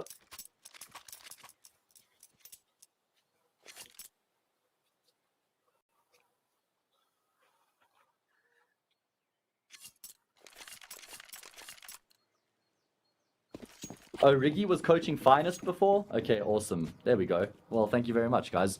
I mean, Finest actually might even... are they in the top 30 currently? I mean, I'm sure that they peaked in the top 30. They had that team, like, they're going through a transitional stage right now. Yeah, they peaked at 36. Okay, so not top 30 as I thought, but still, you know, lots of potential in that team. Thank you for the information, friends. As we do shift ourselves into the penultimate round of the first half. Bit of a lean over towards the B-bomb side of the map here from 00Nation. They've constantly been making these reads, and for the most part, they've been gamble reads. It's not like they've been getting a lot of information and then trying to use that information. Oh man, he drops the smoke behind him to try and fake as though he's towards the middle of Banana, and then bait them out, but they end up clearing the half wall anyway. And again, that's going to force LFO's hand here in towards the A-bomb site. There's only 2 players that reside here right now. One's in mini. In fact, they kind of both in mini pits, so this could get awkward very, very quickly. Licky steps out, and he should get overwhelmed. Good information found. He knows that there's 2 players here, but these kills are just going the way of 00Nation right now. APOC's desperately trying to make his way out of apartment. He's going to be seeing drop down. Spots Cold Zero, but he's, or at least he spots, who was it? Was it VSM? He spots VSM, but he never accounted for Cold Zero to be there as well. And oh god, what a clean round coming through here from 00Nation. That was the best of the lot that we've seen so far out of them. Keeping 5 players alive as well. It's going to be a nice boost. Make sure they can afford everything that they need coming into the last round of this half. And look at the Pinnacle betting odds. Back to 50-50. As soon as 00Nation show, some life, they show some form, level up the scoreline, Pinnacle are right back at it as well. And obviously, as I said, LFO, they had quite a bit of money once they went on that streak, but if they lost the 2 of the 3 rounds that we spoke about, then they wouldn't have enough money to afford a full buy in the last round of the half, and that's exactly what's happened. So all of a sudden, 00Nation have a prime opportunity to actually finish off this half ahead. And it's going to be pretty difficult, though, because LFO are charging forward super aggressively and towards Archers. coldzera will get 1 on the spray, does damage to Hazard as well, but LFO not slowing down for anybody or anything. And look at Leo, he wants to commit to the fight as well. He just comes straight through the smoke. This is madman. Melbs, at least will get 1 on the spray down a second as well, completes the sequence with the 3rd. Beautiful stuff coming through there from Melbs. That is more than enough to seal the deal on the round. Single-handedly holding down the line. It's only APOC left remaining. He'll fall to the player in the bomb side itself. Is it coldzera? Oh, no. Man, it's try. Okay, it's VSM is on the box. VSM is on coldzera, right? Because that's become the common call for coldzera, is that back left box corner on the Inferno A site. So I wish it was Cold standing on there, because you could say that coldzera is standing on coldzera. I mean, try standing on coldzera is also pretty funny as well, I suppose. Maybe if try was boosted on coldzera, on top of coldzera, that would be the funniest. That's peak humor right there. You heard it here first. Haze Castings. Let's go. Into the second pistol round we go. It's going to be 3 smokes. 3 smokes. That's obscene. When do you ever see 3 smokes in a T-side pistol round? Where do they use these smokes is the big question. They've got some momentum behind them now. 3 consecutive rounds, 1 to close out that first half. Means they've got themselves the lead.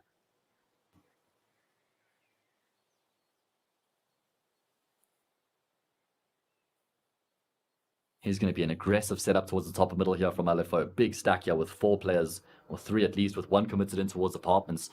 And now 00Nation will start to make their way in towards apartments. But this is just going to be crazy because they've got so many smokes. But these smokes are going to be for the A execute. The thing is, though, this round is going to live and die with how this fight ends up going down towards middle. It's going to be a smoke over towards the left side of mid. But look at this. APOC swings out. He gets a kill before he goes down. That is onto the low HP try. Now there's a number of players that are going to be coming through the apartments in towards the safe bomb side. Hazza having a really tough time of it. Will get 1 before he goes down. Sterling has to win this gunfight, but won't be able to. coldzera buries the bullet in his brain. It's only Licky left remaining.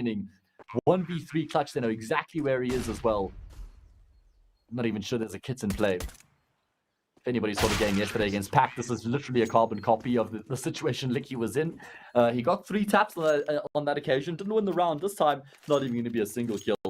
And 00Nation, I mean, that round certainly didn't go according to plan by any stretch of the imagination, but they were able to roll with the punches and actually still end up just getting themselves across the line. So good work coming through from 00Nation. And that means that they get themselves a 2-round buffer, anti-force spy, win this, 10-7 becomes 11-7.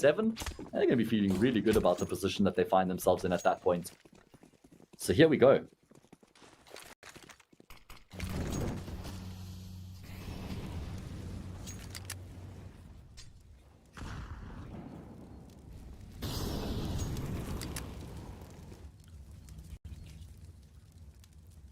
LFO know that they can't just sit back and wait and be on the receiving end on this round. They have to take some initiative. They have to make a play. They have to try something out of the ordinary. A Park doesn't see the gun barrel. Might have been a smidgen of it sticking out there either way.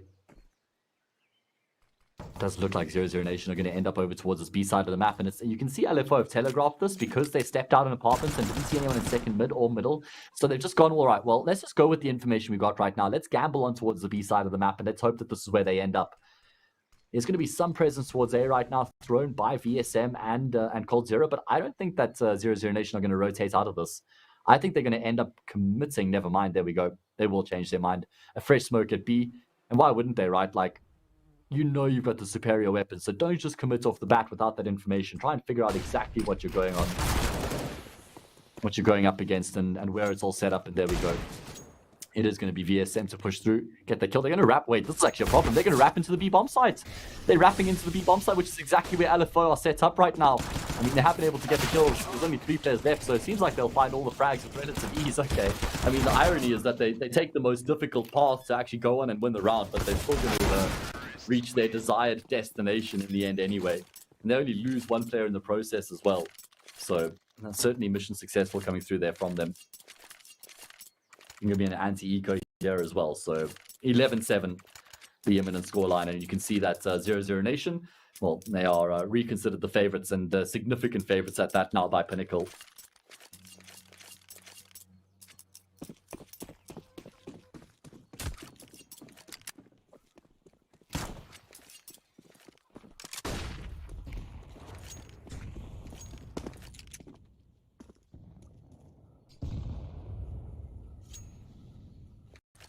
Looks like, you know, and as would have been expected, Cold Zero is going to play like a very heavy default-based game in terms of an IGL, right? He's going to call very basic strats on the T side, not because it's like he doesn't know the tactical or in-depth side of the game, just by the nature of how they would like to set themselves up, like fan themselves out across the map, take their time in the round, work their way in towards situations, get information, have good protocols to secure map control, and then eventually end up where you're going to decide where you're going to end up, right? We saw them playing that style a lot on Nuke. They had two different defaults. They had like they were both 4-1s, but it was like either 4 in lobby, 1 outside, or 4 outside and 1 lobby. And then they would just post and wait, and then eventually just try and take a bit of control. Obviously, you're a lot more limited for options and room to work with on the T side of Nuke than you're on Inferno. But I just highly suspect Cold Zero is going to be calling a very default-based game here, giving everybody some room. I think when you've got individuals like Try, VSM in particular as well, like Leo on the lurk, you want to give these players room. You want to give them space to make their plays, right? To take that initiative, to make mistakes as well. You don't get that room in a super regimented, structured T side where everything has to go exactly according to plan, like an MSL system or something like that. Obviously, the game has evolved quite a lot. The T side is always shifting, but it seems like the teams who are the most liquid on the T side, most responsive and adaptable are the sides who thrive the most, right?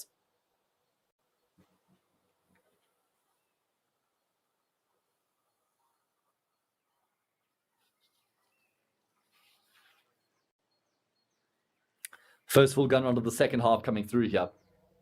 AWP in play for Sterling. Pretty much, I'd say first full gun round. It's actually a bonus round for 00Nation, isn't it?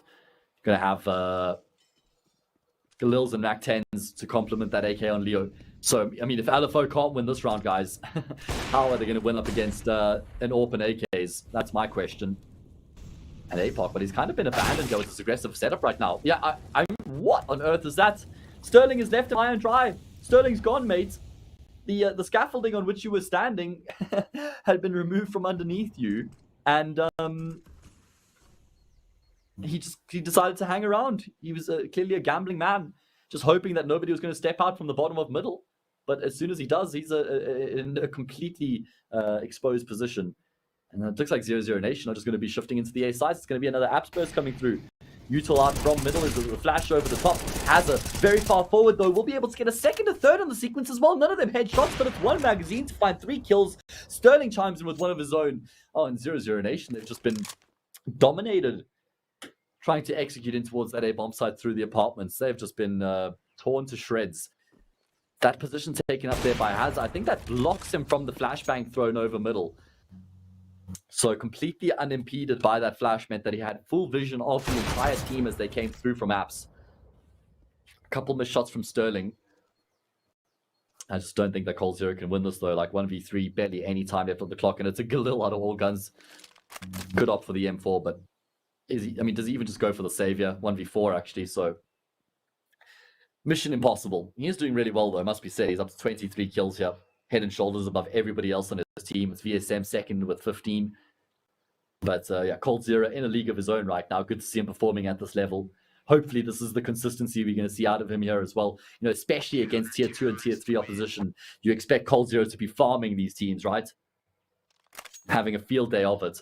And then taking 00Nation. Like, this is the goal, to take them into the top 20 and then really, begin the journey with the team. But we've seen many teams try and fail at making it through this tier 3 and this tier 2 phase. We saw the last 00Nation team as a perfect example of that. They were consistently being beaten out by lower tier European teams.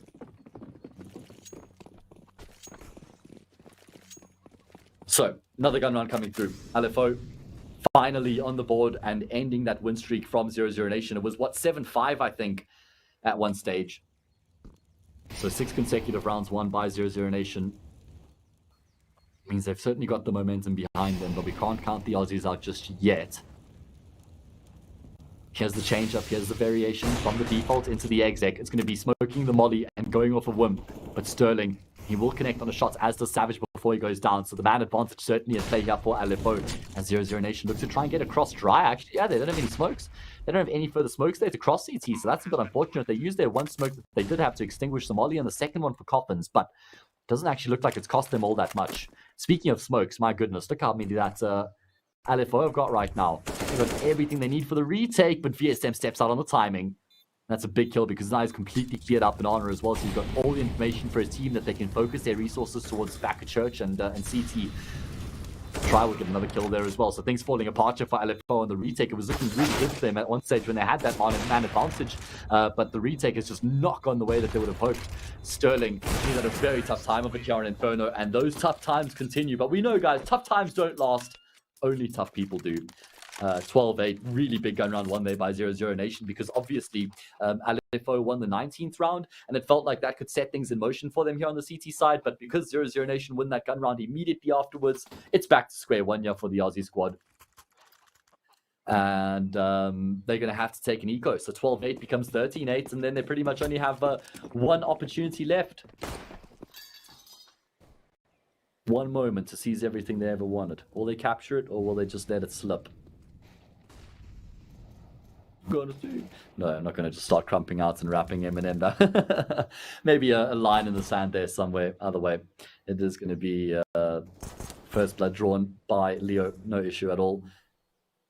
They have certainly been compelling on the C side so far. And on the flip side of that, LFO CT side has been lacking heavily yesterday against Pact, where they lost their first game, and lacking here against 00Nation as well. It was their T side that they've tended to struggle with since their time in Europe, but in the past few days, the roles have been reversed somewhat. It's not like their hopes live and die in the series with the result on Inferno. Obviously, they got the win on Nuke, so they've got the 1-0 lead in the series right now. It means we go to Vertigo. We go to Vertigo as the decider of the series, right? Is that right? Am I misremembering? Was that the previous series I was casting? It was. It's Dust 2 here, excuse me. Dust 2 will be the decider. And, you know, if you think back to the previous 00Nation squad, Dust 2 was actually their best map. Now, obviously, they've changed a lot of players since then, but still, this is still going to be, I'm sure it's going to be a strong map for 00Nation. I'm looking forward to it. We will see Hazza stepping up. Good timing there. 3 versus 4 all of a sudden. Round is looking interesting. 20 seconds on the clock. 00Nation, then you get to move on. Then you get the bomb in towards the safe side immediately. And Sterling, if he can catch VSM, that would be magnificent. He needs this kill so damn badly. Oh, but his nightmare just continues. And they knew where Licky was, so they eventually just end up stepping out and clearing him. Oh, God, that was a really unfortunate situation because in the end, you know, it felt like if Sterling's actually able to get that kill with the Desert Eagle coming through from Library onto VSM, then maybe he pulls the attention off of those players coming through from lane. But he just can't connect on the shot. He couldn't hit a barn door right now, could Mr. Sterling. Only the 8 kills on the map. And problem is, he was lights out on Nuke as well, so it's not like he's having a bad day of it.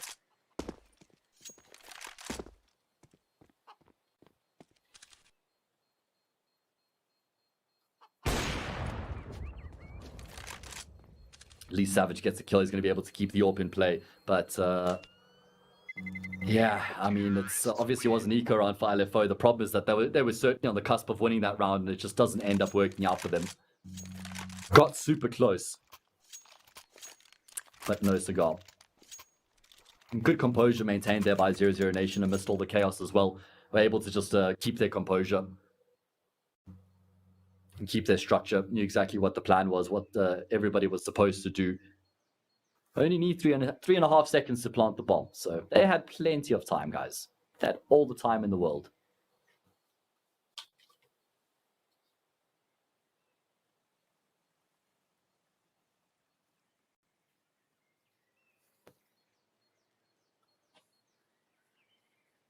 Now or never, put up or shut up for LFO. They're going to have the rifles. They've got the AWP for Sterling as well. Full utility, everything that they could hope for. But lose this round and it's going to be 15-8 before they can answer back with a buy. And that should spell the end of the map here and take us into Dust 2.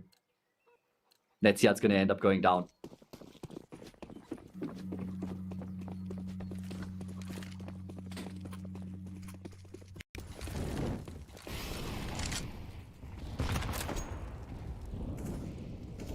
LFO with a pretty stock standard off the bat, yep. Setup, that is. Not really trying anything out of the ordinary, not going for any deep banana control, not contesting middle or apartments. Does look like they're going to put some emphasis in towards this mid-hold, though. And this is just a big gamble, right? Because you don't directly have somebody watching apartments. And so hypothetically, somebody can lurk their way out onto the balcony undetected and completely unravel this entire setup. You can see that Haz is kind of trying to watch on the angle, but you definitely can't see the entire way through. There we go. We get a good example of his POV right now. Does look like they're going to be trying to step out of middle and boiler, though, on a timer. You know, working together. Flashes are really good, though. Sterling completely blinded up. He needs his teammates. There we go. APOC doubles down. Again, it's the player to the left side of the middle who has the impact. They thought he was smoked off, but he was ahead of it. At least Try is able to get that trade on towards APOC, but still. Oh, God. They just double swing. Cold Zero destroys Sterling, sends him into another dimension altogether. And now we're into a 3 versus 3 situation. Round certainly alive right now, and I just love how 00Nation have just patiently poised themselves. They've paused in the round. And it's going to be Mulbs who's now trying to fake over towards the B side of the map. He's got a smoke and a flash as well. So he could actually sell a pretty strong fake right now. There we go. Smoke towards CT. Flash over the top. Molly in towards oranges as well. And now he's going to rotate back. And it's actually pulled Hazard off of that A bomb site. He's trying to clear middle right now. Little does he know they've actually bypassed him up lane. He might be able to catch Mulbs here on the cross though. Should get this kill for free and does. Okay. Man advantage now for LFO in this must-win retake. This has got the entire map on its back right now. Oh, Try. This is a very aggressive position. He's still concerned about Pit right now. He hasn't completely cleared it out. He's scared there could still be someone here. But he'll be able to drop down into mini Pit just in time. Make sure he's covered from Hazard's AWP. Util going to start Serenian. That should displace Cold Zero. Is it too deep? No, there we go. He has to respond. On the box he goes. They've got that information as well. This is where Try needs to come into the equation. He needs to try and create some space here. Help Cold Zero out. He comes good. It's 2 quick kills. Try finds a third as well. Cold Zero was the bait all along. It's the 17-year-old who gets the job done for 00Nation and sees them through to their 14th round. What a sick round coming through from Try there. I mean, he was like so limited for choices there. On top of the balcony, drops into mini pit, was still so scared of big pit. Gets that first kill at range. That just alleviates some of the pressure on Cold Zero. Then he gets the second kill and it's just feeling like they're home to the bank and he completes it. He gets it all. What a star player. 14-8. No money in the bank for LFO. This has got 15-8 written all over it.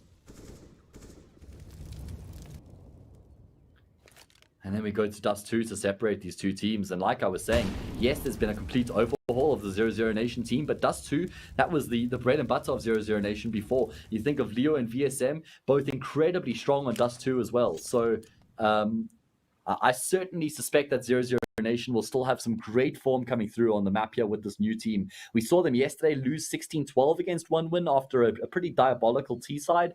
Their CT side was certainly up to scratch, so they got 10 rounds on their CT side. So we'll keep that in mind as we progress our way through the series. Sterling progresses his way forward. Great shot there to take down Cold Zero.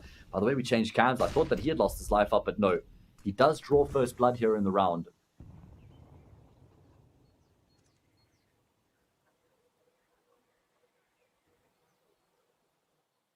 That does give them some sort of a fighting chance here, perhaps. 00Nation still grouped up in Banana, are going to be executing into this B-bomb site. It's all on Sterling in towards the dark corner right now. He's been mollied out of position. He barely even has an angle to work with. He has to just stand out in the open. Oh god, he takes further damage. He's just so desperately hoping that that molly's about to expire, but Leo will end up burning him out.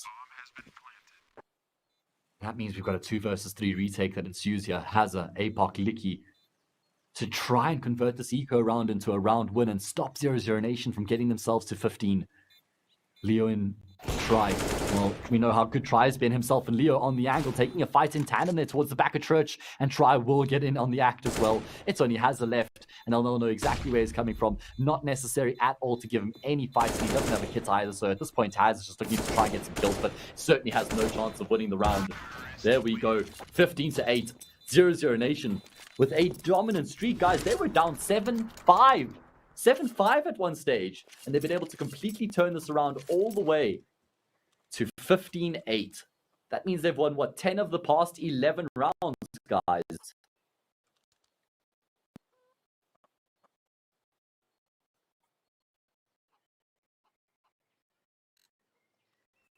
10 of the past 11 rounds. This is some incredibly strong counter-strike coming through from 00Nation towards the end of that first half and just straight through the entirety of this T half as well.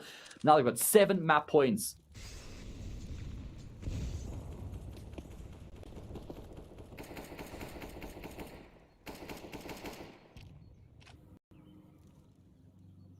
All right, well, LFO, I mean, at this point, they want to just try and, delay the inevitable, win 3, 4, 5 rounds, maybe put some pressure on 00Nation. But, winning the map from here, taking this to overtime even, I guess that's the prospect they'll be focused on. That's just like, an uphill battle. Doesn't even put it lightly.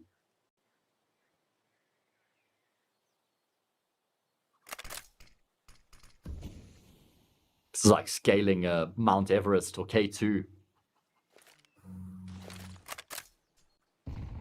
And Savage, well, he's the only player on the side of the map right now, completely left to his own devices. He's had a bit of util drop for him, so at least he's been able to sort of flex as though there could be a couple of players here. Got another smoke to work with as well, and it's going to be Cold Zero trying to throw some fake util in towards the top of middle, but look at this. Sterling realizes there's flashes, there's smokes, but there's no presence. This has to be a fake. He immediately gets on his bike and wants to get across over towards the B side of the map. In the meantime, 00Nation also realize they have to get a move on as their window of opportunity is beginning to close. And actually, they will be able to get across here. Bomb plant should be coming through with all 5 players alive. In fact, all 10, no. Try finds first blood. And that means LFO have to complete the retake with all 4 players coming through from CT. They're going to split Church and through the CT area as well in towards this B bomb side. How do they set themselves up? Sterling's got the smoke and the flash right now. They've got 1 kit on Savage. They have to keep tabs on that as they start to make their way forward. Who takes contact? How do they make their way? What is the crossfire that they've got set up? These are all the questions we need answered. There we go. Hazard gets in on the act. Flash over the top as well. Now they make their way forward through from coffins, but they end up in coffins, or do they? Cold Zero somehow still alive. Smoke onto the bomb. Licky sticking with the fuse. He's got the kit. Cold Zero needs to connect, but he won't be able to. Licky completes the defuse inside the smoke. Nano man, Try took down the player who actually threw the smoke there for Licky. Licky picks up the kit from Savage's body and punches in the digits. He knew that was their only way of winning the round as well. They didn't stand a chance to try and take the fights because Try could have just fallen back to Banana, played the time game the entire time, and got the job done like that. So Licky with a big heads-up play there, the IGL, he keeps LFO alive, but for how much longer is the question? Again, Savage is going to be entrusted with the solo B role. A lot of responsibility for the 16-year-old, guys. He's had utility drop for him, but it's the right call here once again. We're going to be seeing a big stacking towards middle here for the CT side. Couple kills going back and forth right now. It still feels like the CTs have the advantage just by the nature of how many of them there are here. Oh my god, Try! What is that second kill straight through the smoke? APOC at least doubles down and gets 2 quick frags of his own, but he's never going to be expecting VSM to be coming through from lane right now. Although APOC's not going to hang around to find out either. He's going to catch Melbs completely off guard here. What the hell? It's Savage to go down first. This is an insane situation. They just need to collect the bomb and get themselves over towards the bomb site. Just even keep it simple. Just go A from here. You know that APOC can't be there unless he's got apps and wrapped around. So I guess B is the safer option. But is it? Is it? Could be a false sense of security right now because APOC is already getting ahead of the game, rotating himself in towards this B bomb site. He could even catch them on the cross. No, he's going to wait for them to commit. Melbs is holding the angle though. He's making his way back to a post-plant position. Plant comes through. APOC needs this 1 versus 2 clutch. He spots the 1 up, and that's going to give his position away. The HE grenade does so much damage. They're both 1 tap away now with the A1S to be secured the kills. Well, to have those kills secured, APOC obviously doesn't exactly know that they're both back here right now. Do they want to go for the double peak? How do they navigate the situation? Their comms have to absolutely be on point, and VSM, well, he doesn't even need the double peak. He just steps out on his own, buries a bullet in APOC's brain, and there we go, round over, and with that, the map as well, 16-9. Made it through the far, how did I survive? Your money, women, power, gotta feel alive. Talent don't expire, she can feel the vibe. Every other hour through the night, it's a different sight. Gotta feel alive. She can feel the vibe.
clouds are stirring up the sky. I was always in denial of what I saw right in front of me. And every time I'm so damn lost to what I loved and what I lost. But let's get lost in love tonight. Hear a second voice inside my head. It's telling me to stay the night again and hold on to the words we always said would be forever, forever. Wait another day to clear my thoughts, so jump into a love that won't be forgotten. Forever, forever. Let's run away together. Let's run away together. Let's run away together.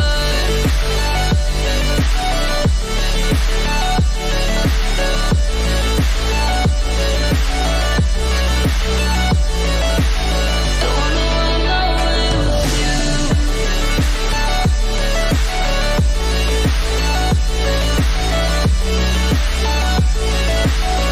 Let's run away together. Let's run away. Let's run away together. Let's run away. Swear we'd never say goodbye. Fall asleep to lullabies with something that I thought I'd never find. And what is right and what is wrong, and all I ever saw was love. But let's get lost in love tonight. Hear a second voice inside my head. It's telling me to stay the night again and hold on to the words we always said would be forever, forever. Wait another day to clear my thoughts, so jump into a love that won't be forgotten.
I feel the waves cut through me, hypnotized by the sounds I'm breathing in. Hold tight, chemicals collide.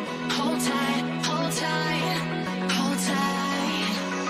Dripping lights paint the skies, all because of you.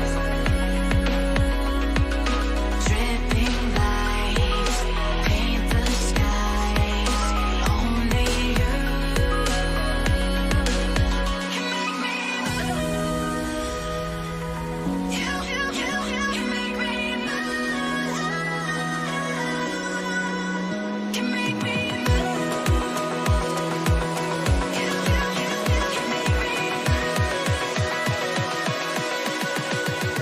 Can make me.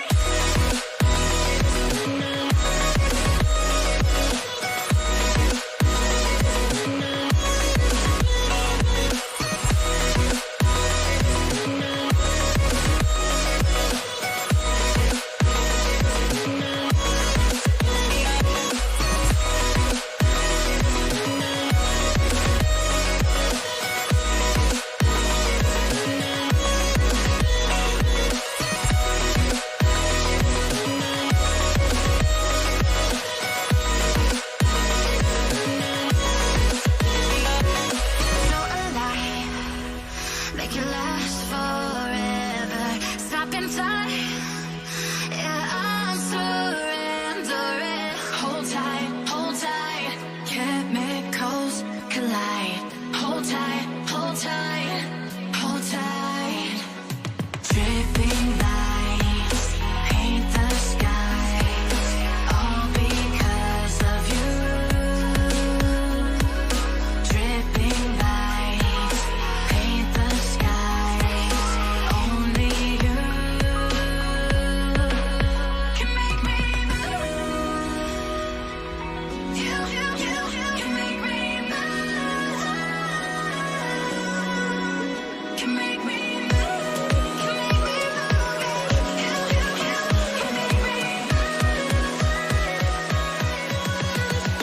Can make me move. Can make me.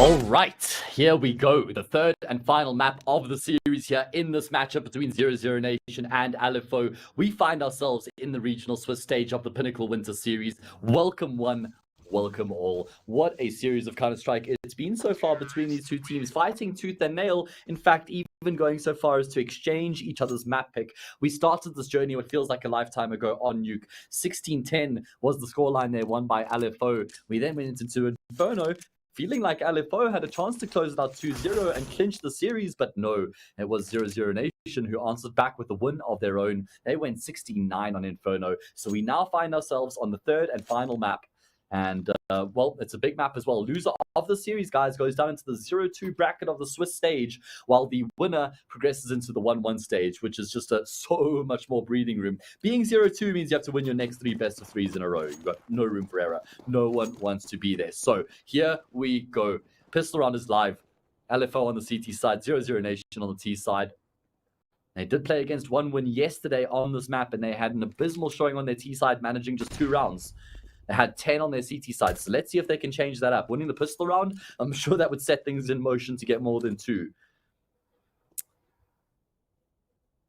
Have been able to get themselves out towards long here with numbers. Sterling's deep in pit right now. This can often go unchecked. I wonder, somebody has to make sure that this gets completely cleared out. They're going to be focusing their resources, but there we go. Double swing onto Sterling. He loses his life. Now they focus their attention in towards the site itself.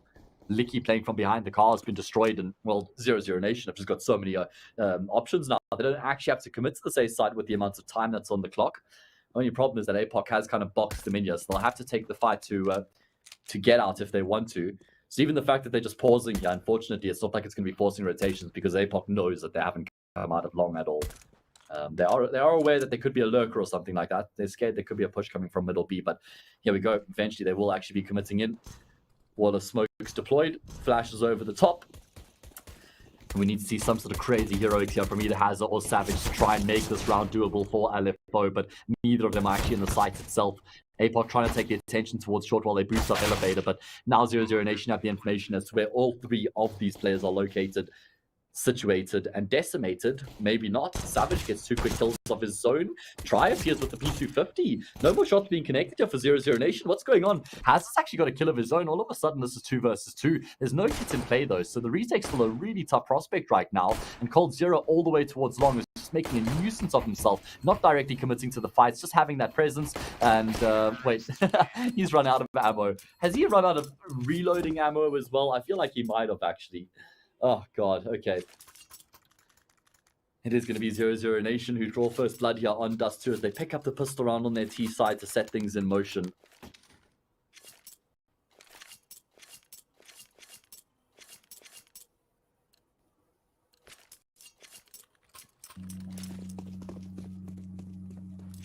And it is going to be the force buy in response from LFO. 2 scouts, 3 pistols. Armor on nearly everybody, and there we go. One of the scouts already having impact there. Melps is going for a bit of a jump spot. He catches the tag as a response, and Leo's in an awkward position right now. He realized I need to try and get into a bit more cover, and will do so accordingly. Okay.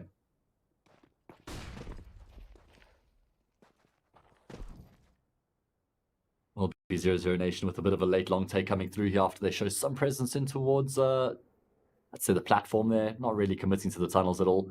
But LFO have a really good read on this. And they've got a really good call here to stack up over towards the safe side of the map. All 5 players find themselves here right now. 2 smokes and a flash to go with the scouts and pistols. Savage is also just tucking himself in. He wants to be baited in. Is there anybody to spam the car itself? Oh my god, now Savage is just praying. He's praying, dear Lord. And he's been able to somehow, some way, Savage has avoided the hail of bullets, and in fact, he's actually been able to tuck himself into the corner that the molly was supposed to clear. So this is looking actually more and more doable here for LFO. Leo in the lurk does get a big kill there, but oh, Savage, no! It hurts. It hurts my eyes. Not like this, Savage. He had everything going for him, but he just isn't able to get that shot. He could have even gone for the trigger discipline potentially and try to get the multi-kill. And now, I mean, there isn't even a single frag in the round here for LFO. Oh god, there's a nice shot from Hazard to finish off the round, but that's all it's going to be. Oh, man. Pinnacle betting odds shifting significantly now in towards 00Nation's favor. You can see that they are just going to be rocketing now off the back of the success that we see from them on the T side. Obviously, they were quite significant underdogs at one point after LFO won on Nuke, but been turning around ever since.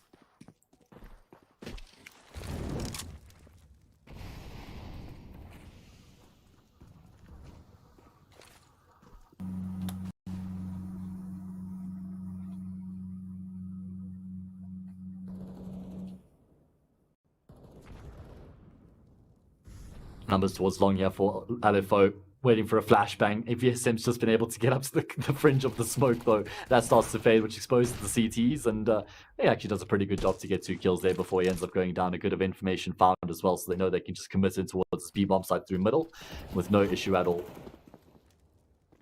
Yeah, the MAC-10 finding 2 kills there as well, so this is going to be a nice little boost of cash. They have no issue in getting across the line here in this round. So,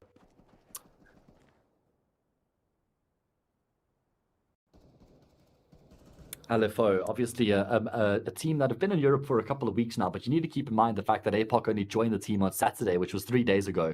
I'm sure they would have been practicing while he was still in Australia, but they haven't actually had the official game time together with them in the server. And they've actually only played 1 official on Dust 2 in Europe, guys. They've only played 1 official on Dust 2 in Europe, and that was against Unique. And I'm pretty sure this was their second official, out of all their games as well. It's when Esperanto was still standing in for them. So, I mean, how much can we even take away from this? You know, they lost the map there 16-9 after an 8-7 halftime scoreline where they started on the CT side and then weren't able to get anything done on the T side. So we don't really have much to go off of here for LFO when it comes to Dust 2 and competing in Europe.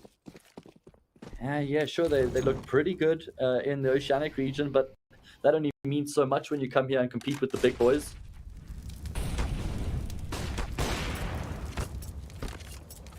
VSM decides to stand in the molly there to try and get a kill. Unfortunately, not going to connect on the shot. Savage will maintain that control towards long, but it's not only control towards long right now for LFO. They've also got APOC, who's pushed his way aggressively in towards middle. We've seen a number of different players, looking to make this viable and popular on the CT side. Adam 9130, or 9310, should I say, does this often for Into the Breach as well. A couple players for Nexus, I think it's like Cemente likes to do for BTN, it's APOC who finds the kill, but this is the issue with it. It's like, once you get that kill at top mid, you're just so exposed to the trade immediately afterwards from lowers. I feel like if you're going to commit, you need to go all in. You need to have like 2 more players there, maybe like one on short watching lowers, another supporting you, or something like that. Like one player by himself, I just never think is going to be consistently, getting the team into a beneficial position. But there seems to be some merit to it. I think it needs some tinkering. We'll see how it evolves as time goes on. I mean, obviously the changes have been in effect for a long time, but middle aggression for the CT side hasn't become that popular. I mean, obviously crossing in towards secret is something we see happen more regularly, but hasn't like completely changed the entire setup, right? Or meta on the T side of Dust. Or CT side, should I say. As it does look like 00Nation are just going to be executing in towards the B-bomb site here. Through the smoke they go. Hazard gets one before he's blinded and smoked off, and actually, wow, he gets a second there through the smoke as well. Sterling will get the kill that pretty much seals the deal in the round, and well, try. He's got no option but to save the AWP, and he needs to be careful because he's about to get rounded on from lowers here as well. 2 players coming through. He just wants to make his way safely back towards T-spawn. Okay, well, there we go. Nice defense coming through from Hazard. Just completely blinded up. Starts spraying them down as he knows that they're coming through, and even gets 2 of them through the smoke as well. So that was fantastic from Hazard. Standing out in the open, no man's land on an island.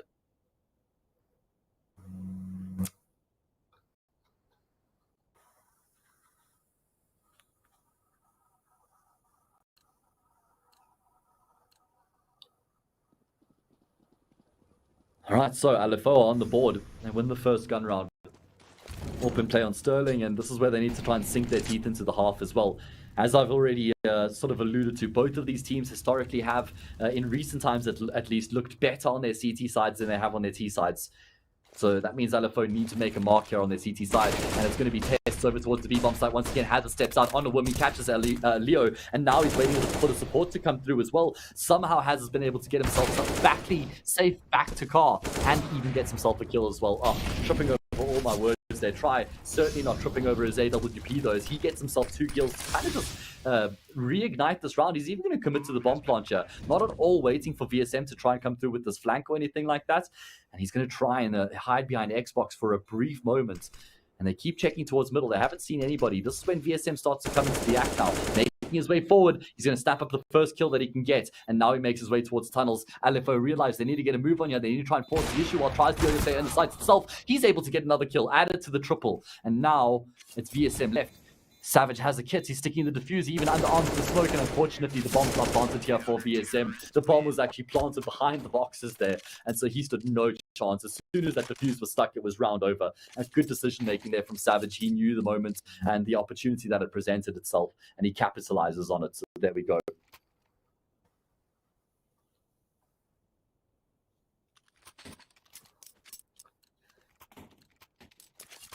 Very close round in the end. 00Nation nearly find a way to get across the line. It felt like LFO had a really good grip on that whole round, right? It was just Try with the AWP who nearly gave them away back into the round, and he could be the one to give them away into the round here as well. As he finds that opening pick. Great shot there on the cross. It is an eco here from the T side, but we certainly won't be completely discounting them.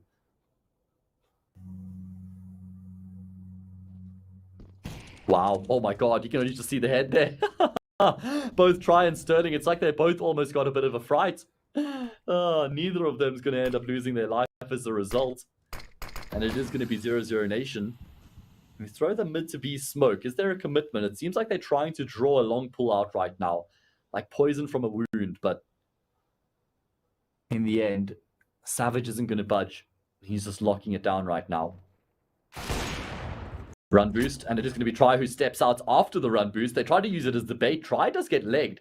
Leo's got a second AWP as a result as well. All of a sudden, the cat's been throwing amongst the pigeons, and this round is absolutely up for grabs here. It's going to have to be a 3 versus 5 retake. Nades come through. Yes, they do damage, but they can't deny the bomb plant, and still There's the standoff towards long. Savage and VSM. VSM spotted him. And now what does Savage do? Does he force the issue? Does he go for the kill? Does he turn his back? Does VSM play for time? No, VSM actually tries to get back into it. And Savage getting that kill completely clears it out, make sure there's nobody else here, but they're saving. Okay, never mind. I was wondering. I saw Licky and CT, but there's already a APOC off towards the B bomb side. I hadn't even noticed that he had called it a day. So regardless of the success that Savage has coming from long, they're not even going to go for it, which I'm actually really surprised about, to be honest with you guys, because I think with Savage finding that kill towards long, he then takes contact on long. The players come up from CT. Maybe you find a quick couple kills, a few low HP players, no armor on a number of individuals as well. I think if LFO watched the demo back, they'll think, maybe we could have considered going for the retake there. Either way, they value saving the guns. Not like they can afford to drop many M4s here. Savage can drop one, so they'll have 4 sets of rifles going into that next round. And there we go. This is how Tri starts things off. Great shot there on the cross, then steps out after the run boost. Just having so much impact in this round. The only player with a gun, and he takes all the responsibility and gets it done as well. Oh, God. Does this guy miss? Does he miss? Hello? I mean, sure, it's a leg shot, but connecting left, right, and center right now is the Argentinian 17-year-old superstar.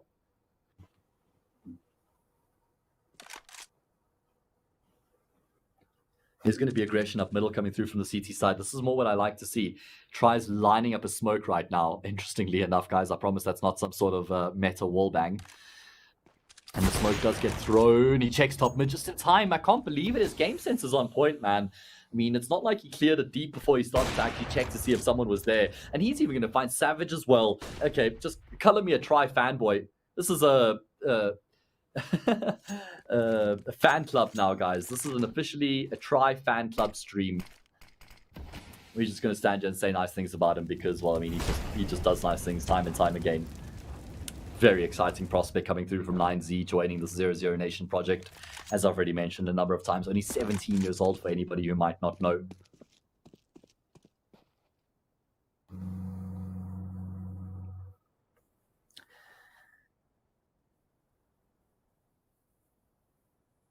LFO now, well, they know that there's not much time left on the clock, so maybe they can try and make something happen here in the dying stages of the round. There is a rifle in play on APOC, but they just keep losing the individuals. And I love the composure from 00NATION. They don't get too flustered when there isn't much time left on the clock. They still they still know that they have everything under control, right? That's ultimately the feeling and the vibe that you get, is that they don't get panicky, and even when things get chaotic, they stay on top of things. Everybody knows the role that's required of them. So very important. And considering, you know, the infancy of this project, it's good to see that they are actually displaying some signs of, I don't know, depth, maturity. Maturity may be a good word, you know, considering that these are some new individuals all playing together, bar Leo and VSM.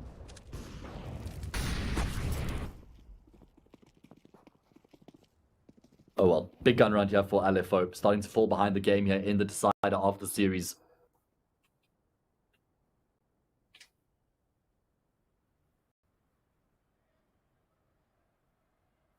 And 00NATION is going to be playing out another passive default here, as has been the theme of Cold Zero's calling so far throughout the entirety of the series.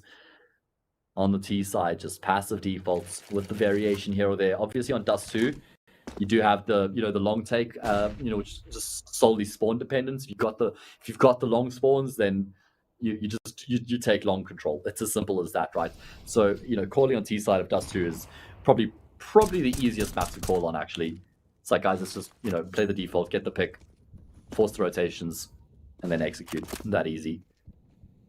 You can even just, it's really easy to draw rotations on the T side of Dust 2 with your utility usage as well, right?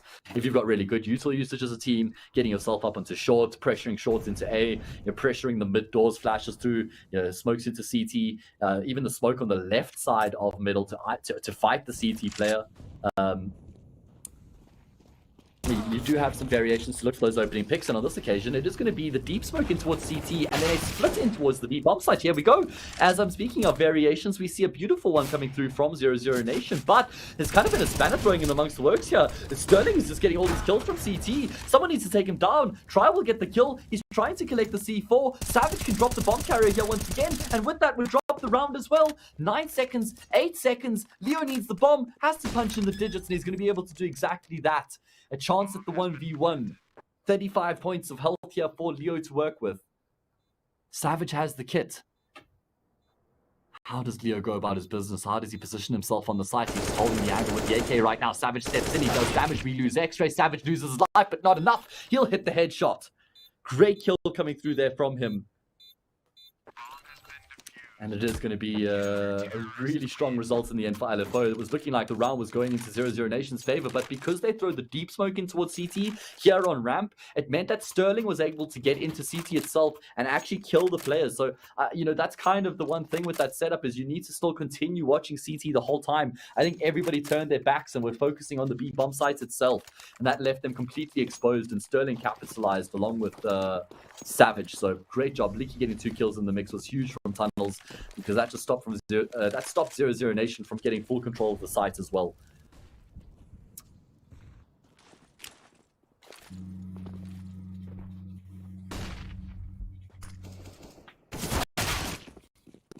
Oh man, that is just such a great start to the round here for 00Nation.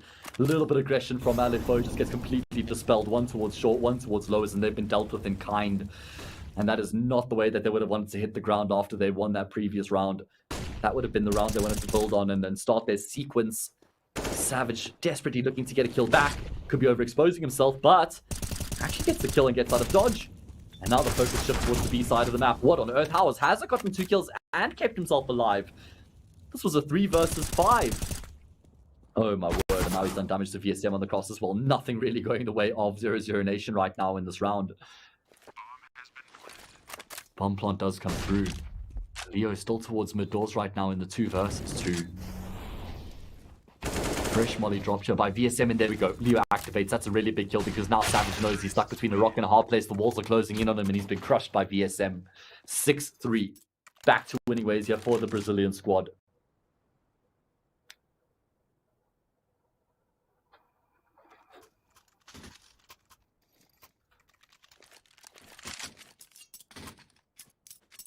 And it is going to be an eco as a result here for LFO. So this should be a 7-3 scoreline coming through. Nice and easy here for 00Nation. I mean, just really continuing to keep out these basic T sides, the defaults, playing the round out, using the length of the timer, and then sort of gravitating into some sort of an exec stock standard here for Dust 2. Good awareness there from them as well, right? To catch that aggression off guard. And not that they themselves actually be taken down, which might be the case here. Boost on towards short. Unfortunately, it's only a P250, so tough for Savage. 00Nation, they just haven't looked back. If you think back to that period on Inferno, they were down 7-5. They were down 7-5 on their T side of Inferno. Oh, no. They were down 7-5 on their CT side of Inferno. They then went on to win the map 16-9. So they won like 11 rounds and lost 2 thereafter. That means that they've won 17 of the past like 23 rounds, guys. If we just date this back into Inferno as well. And the picture that I'm trying to paint here is just the amount of momentum that 00Nation have been able to build up since that stage on Inferno. Since that 7-5 scoreline in favor of LookingForOrg, they have just they've won 5 rounds, have LFO, and in comparison to the 17 of 00Nation, huge momentum swing, lots of confidence for 00Nation as well. You can see all the players backing themselves in the fights that they're taking as well.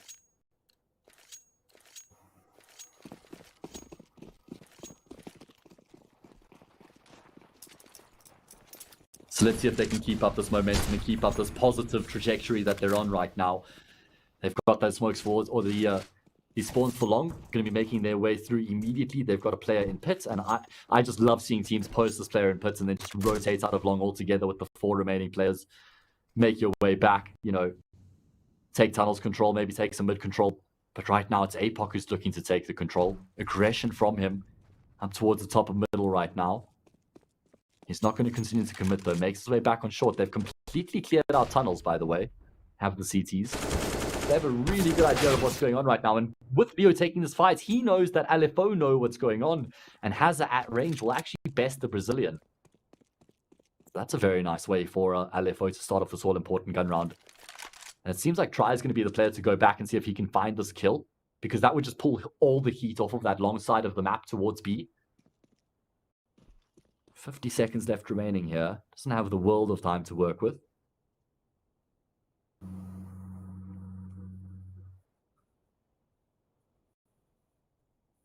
And actually, they've got the bomb over on this B side of the map as well. So I suppose it's going to be a fake over towards long, and then the execute in towards B, but has just on a fiendish off angle right now. Even spots tryouts as well.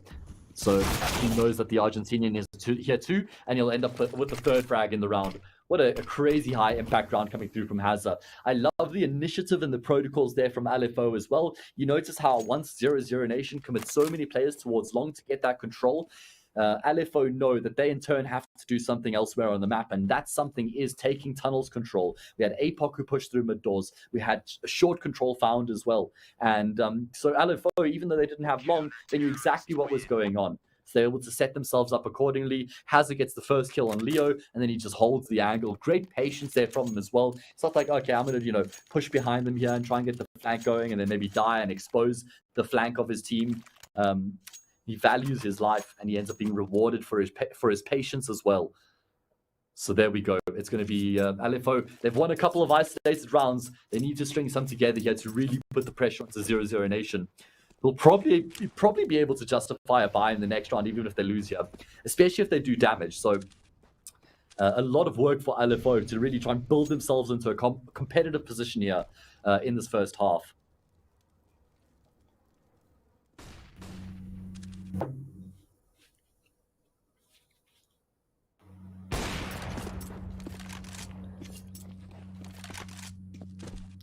Missed shot there by Sterling means the first kill goes a begging.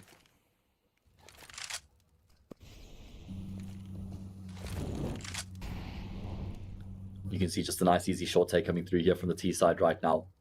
Not really overplaying their hand at all, certainly keeping their options available as well. This time posting the player in towards tunnels, ensuring that LFO haven't been able to come through and get that control. Lots of presence being had there by Leo as well. Dumping a bunch of his utility in towards that B-bomb site. Now he's going to make his way back all the way around to collect the C4 and spawn, and then join up with his teammates. It does look like it's going to be a majority hits up short. Here's the player who's been able to get out long as well. So all things considered, I actually think 00Nation have a pretty good shot of getting on towards the safe site. In fact, this whole round is going to live and die with how this fight goes towards long. We catch the third-person perspective there. The gun boost means Cold Zero comes around. He gets the kill on Licky, and all the frags end up coming through for the T side. It's a fantastic turn of events here. A couple seconds pass, and all of a sudden 4 kills come through. Just 2 players left remaining for LFO, and VSM is going to finish off the round here with ease. Hazard did get 2 kills there to maybe make things interesting. In fact, even dropped the bomb carrier there, but in the end, it is going to be a fairly easy round for the Brazilian squad. Nice patient default coming through there from them as well. Haven't really seen the 1-3-1 yet out of them on this T side.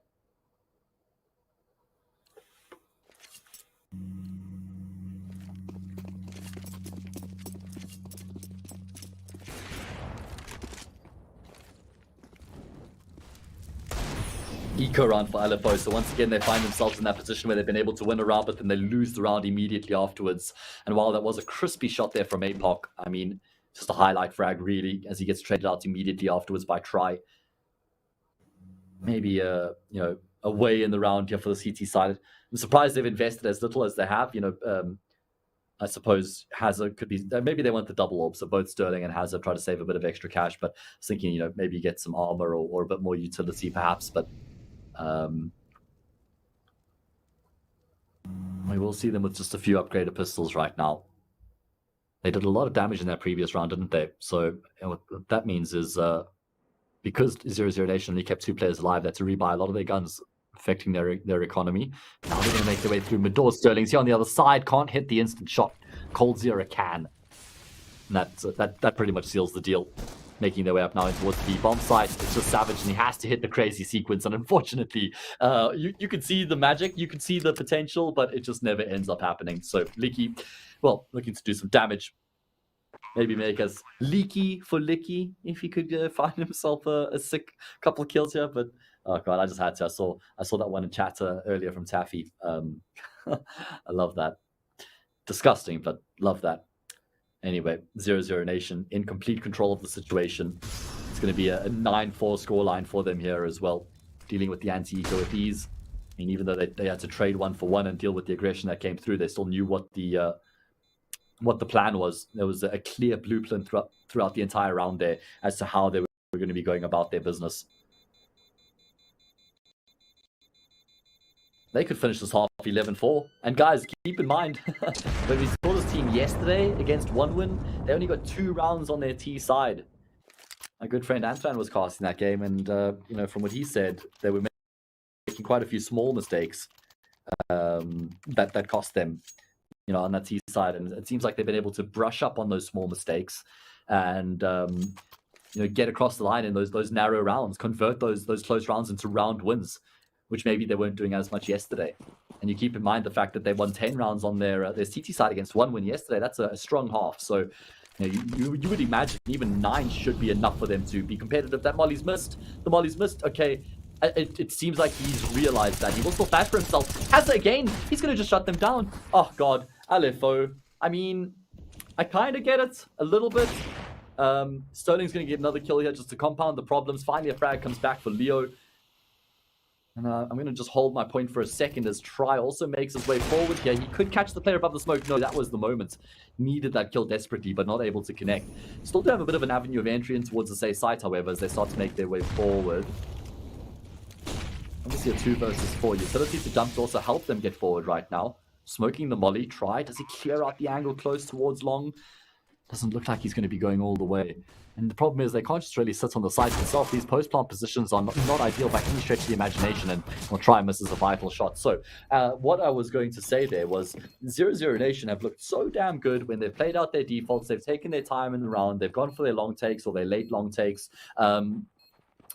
But this we've also seen them try that aggressive B hits a number of times, right? Like they throw a lot of presence towards long, a lot of util. You got Try there with the AWP as well. He doesn't even actually see anybody, so it's not like he's calling there's 3 here or something like that, right? So it's not like there's some crazy info or read that they've got to push into the B bomb site like that. Pushing through the smoke itself as well is such a dangerous prospect. And then I think that's like the second time we've seen them do that, maybe the third, and they keep losing it out. Like they're looking so much more consistent and compelling when they're using the time in the round, and they're playing some more like fundamental based Counter-Strike. I do appreciate the variations. I think it's good to try and change things up, but I just think things are going really well right now, and they're kind of outclassing LFO just throughout their defaults. So I'm not sure if that was entirely necessary. Anyway, still a chance for them to get themselves to double digits here in this first half.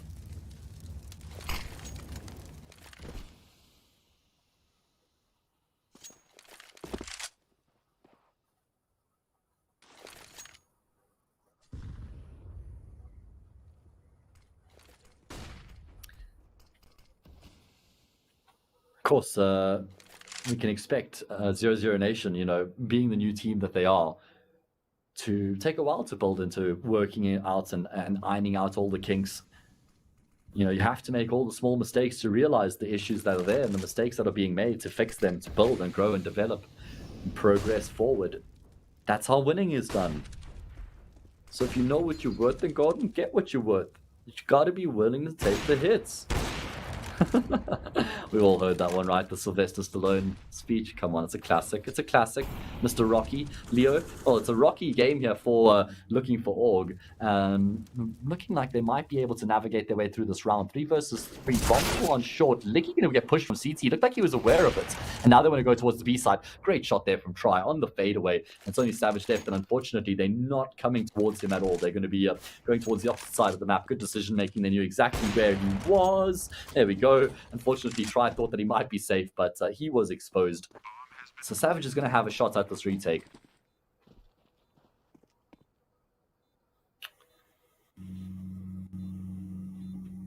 Does have a kit in play, AK as well to his name. No utility to the game means it's going to be a tough ask as he makes his way forward. He spots the head out there of Leo, but Leo's just playing with him at this point. trying to bait Leo into the peak there, but he's just not going to be fighting for anything until Cold Zero literally calls for him to actually take the fight. Great discipline here from Leo as well. Eventually, he will end up peering out and getting the kill. Really nice discipline and patience there from Leo. He knew that he was the key in the round, taking all the attention, and Cold Zero was playing nice and deep as well, so he didn't actually even need to peek up for anything. So there we go. 10-5. Double digits does come through for 00Nation. And they set themselves on course here to close out the series and reverse sweep the series. In fact, after they dropped their map pick of Nuke, they've picked themselves up, dusted themselves off, and come out firing here in the decider.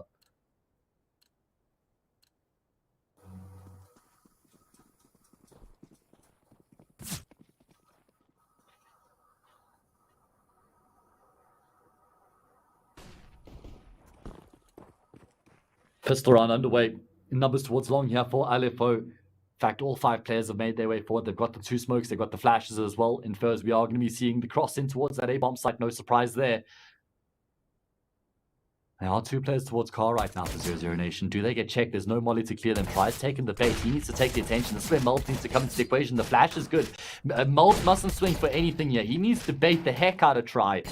Let Try do as much as he can and then end up falling and then hope that you go completely unchecked. Now he's the insurance in the round. He's the winner. He's what they're relying on. Try will feel like he might be left high or dry, but he'll know that there's an end goal in play here. Cold Zero could even try and further instate this bait. Just try and take the attention towards CT. Oh, nearly obstructs the smokes there. Doesn't do enough completely to set it off its course. And there we go. Mulp swings out. He needs more than one. He's only going to get one. Cold Zero will be the one to get a second in the sequence, though. And that sets things in motion for 00Nation to get the job done. There we go. VSM through the smoke concludes the round. Certainly did look a little bit dodgy. They were circumspect at one stage. I mean, Melbs could have sealed the deal, wasn't able to, but Cold Zero's triple certainly did.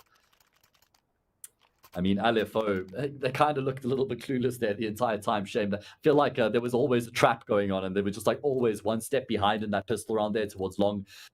Always some extra layer that they just were completely unaware of that went on to catch him off guard. And without that bomb plant, they are going to go against the 4 spy here. Just locks by the Desert Eagle and P250 and play a couple P2s actually, in fact, but either way, really nothing to get excited about at all. But what there is something to be excited about is the Extrafy gaming gear. And the fact that they are giving a 10% discount over at extrafy.com. If you use the code Winter10, you can get a store-wide 10% discount. And I can confirm that they are that they provide some of the best gear in the industry, guys. So certainly be sure to check that out. As we do see LFO just, I don't know, looking to do some damage, of course. I think that would certainly be a welcome prospect here for them in the early stages of the second half. I've gotten the 1 kill here. No utility. And it feels like Cold Zero is going to have an absolute field day on this A-bomb site once these players start to come through. No util, couple low HP individuals. What you got for us here, Mr. Cold? Line up on 2. Adds a 3rd. There we go. Nice and easy. Melps will rob him of the 4th, but he was probably okay with that considering it was brought down to 9 HP. Nice off angle being held there by Cold Zero.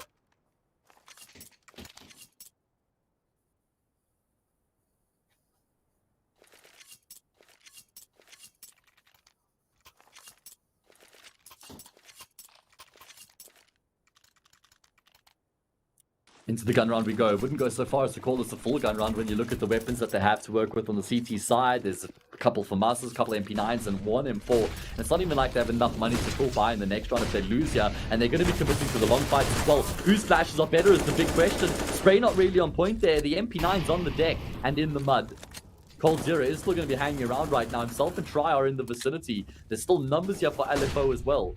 Oh my goodness, I mean, how do 00Nation even make this situation work? There we go. Again, at this point, LFO just continue to trade, and they're very happy to trade because they've got that man advantage in play. And there's still so much time left on the clock as well that they don't have to make any commitments. They can take this man advantage into the bank and just play the round out from here. Quite surprised that 00Nation decided to continue to commit to the long take there. It felt like LFO had so much advantage and control on long from the get-go. Their util was certainly superior. They then tried to bank a couple flashes off, and those flashes were good, but you know, the MP9s just couldn't end up contesting the AKs, essentially. And now 00Nation, they've decided to go for a gamble. You got 1 player on the A site, 1 player on the B site, completely split down the center. If VSM needs at least 2 kills here for trying to stand any chance in the clutch. And here we go. Into the site, they make their way forward. VSM on the angle. Good for one on the transfer. Gets the second. He swept out. Damage onto Sterling as well. Sterling gets brought down to 48 health. Those players were all at 100 HP. So he does 252 damage. One man in the back of a site. Try to clutch. Make sure that that effort was not in vain. Clearing out the bomb site as he makes his way forward. He doesn't have the kit, but he has got a smoke. Sterling's on the platform right now, however. Just tucked himself into the corner. Try feeling fidgety right now, desperately trying to figure out where Sterling has positioned himself, and there we go. Great accuracy coming through from the Argentinian there. At range with the Farmers, lands the headshot with the tap, and it's going to be the round of 00Nation. Nutella, you know what to do, mate. We need to see a highlight of that from VSM. What an insane triple or 2.5 kill coming through from him. A 2.5k essentially. But a crazy double kill there to actually give Try that shot at winning the clutch. Really great sequence from VSM. That's one to be proud of. Round defining stuff.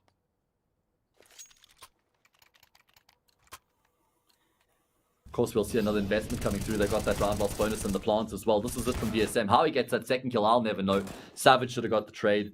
And then Try makes it look easy there with the taps.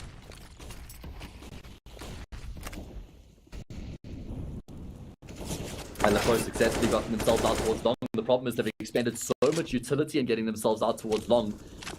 As they've got nothing left in the round. It's just 2 flashes to their name. Oh, VSM, are you sure you want to do this? Oh my god, of course he is. Why wouldn't he be? He is feeling it right now.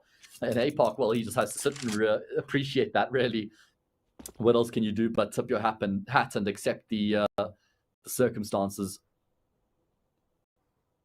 2 flashes. That's all LFO have to their name. Maybe a run boost, maybe a double peek, try and fight in towards CT, try and turn a negative situation into a positive situation. Sometimes we do see teams opting for that variation. You don't smoke the cross, you try and take the fight stride, but you try at range with the AWP. He's going to have a field day with no smokes on the cross and cold 0. Well, he gets in the act as well. 2 easy kills. Not a third as Melbs also gets a frag, but it's 14-5. The gun round gets eviscerated. LFO don't even get a single kill in that all-important gun round. And now we find ourselves in a position where it's pretty much a done deal, surely, right?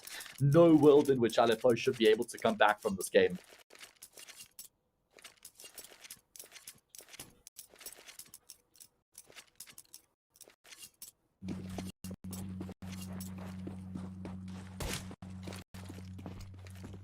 And LFO, unfortunately, have pretty much forfeited to the fact that 00Nation are going to be getting to 15 rounds for free. Or to the 15th round for free, should I say. Because, well, they've gone for the eco. And they're going to be trying to take this to overtime from there. But obviously, an incredibly unrealistic prospect. Would be one of the most insane comebacks we've seen yet. What? APOC took 0 damage? What? APOC took... Did that explode behind the door? Is that what it was? From APOC's perspective. In front of the door, I suppose you should say then. Either way, he... certainly lucky to take no damage there. I thought that exploded on top of him. Either way, is going to be 00Nation just not feeling anything out. Look at how passive they're playing right now, guys. As deep as they could possibly be here on the defense. There's going to be Try up first and passes with flying colors onto Licky. 20 kills here. Just the 9 deaths. Continues to have the impact that his team needs from him. Another one on the cross, easy as can be. Easiest kills of the game here for Try so far. And Melbs, well, he'll finish off the round as well. 15-5, 10 map and series points here for 00Nation. They dropped the first map in the series. Their pick was Nuke. They went down 16-10. There were glimpses, but unfortunately they got overwhelmed. On Inferno, however, it was a completely different story. Now they fought their way all the way through. 15-5. My God. What a strong performance here from 00Nation. This is giving us something to get excited about. Yes, it's against LFO. Yes, it's early days. Yes, about all those things that you're thinking as well. But let's be excited about the fact that Try is, in Europe right now. He's looking really good. He's just 17 years old. He's looking like he's performing the exact same way we saw of him, in the Latin American region as well. And I'm keen to see him against stronger opposition as we go forward. Of course, he played against one win yesterday, and he had a lights out performance, and that's against a solid tier 3, lower tier 2 team. So, point in case is that we're starting to see the glimpses come together here for 00Nation. Maybe the tide is turning from the previous project. VSM going to get another kill. That drops the bomb as well. And with that, he will be traded. And off the back of that, it looks like LFO want to try and change up their angle of approach to the round. Initially, they were going to try go towards short and long by the looks of things, but now it's going to be a B split that ends up coming through. And there's only one player on the side of the map altogether. And it is the man with the York. It's Leo. What can he get done? Unchecked initially by Hazza. He gets the kill. Surely nothing further. Good Usul coming through right now, and he's going to be able to finish off the job.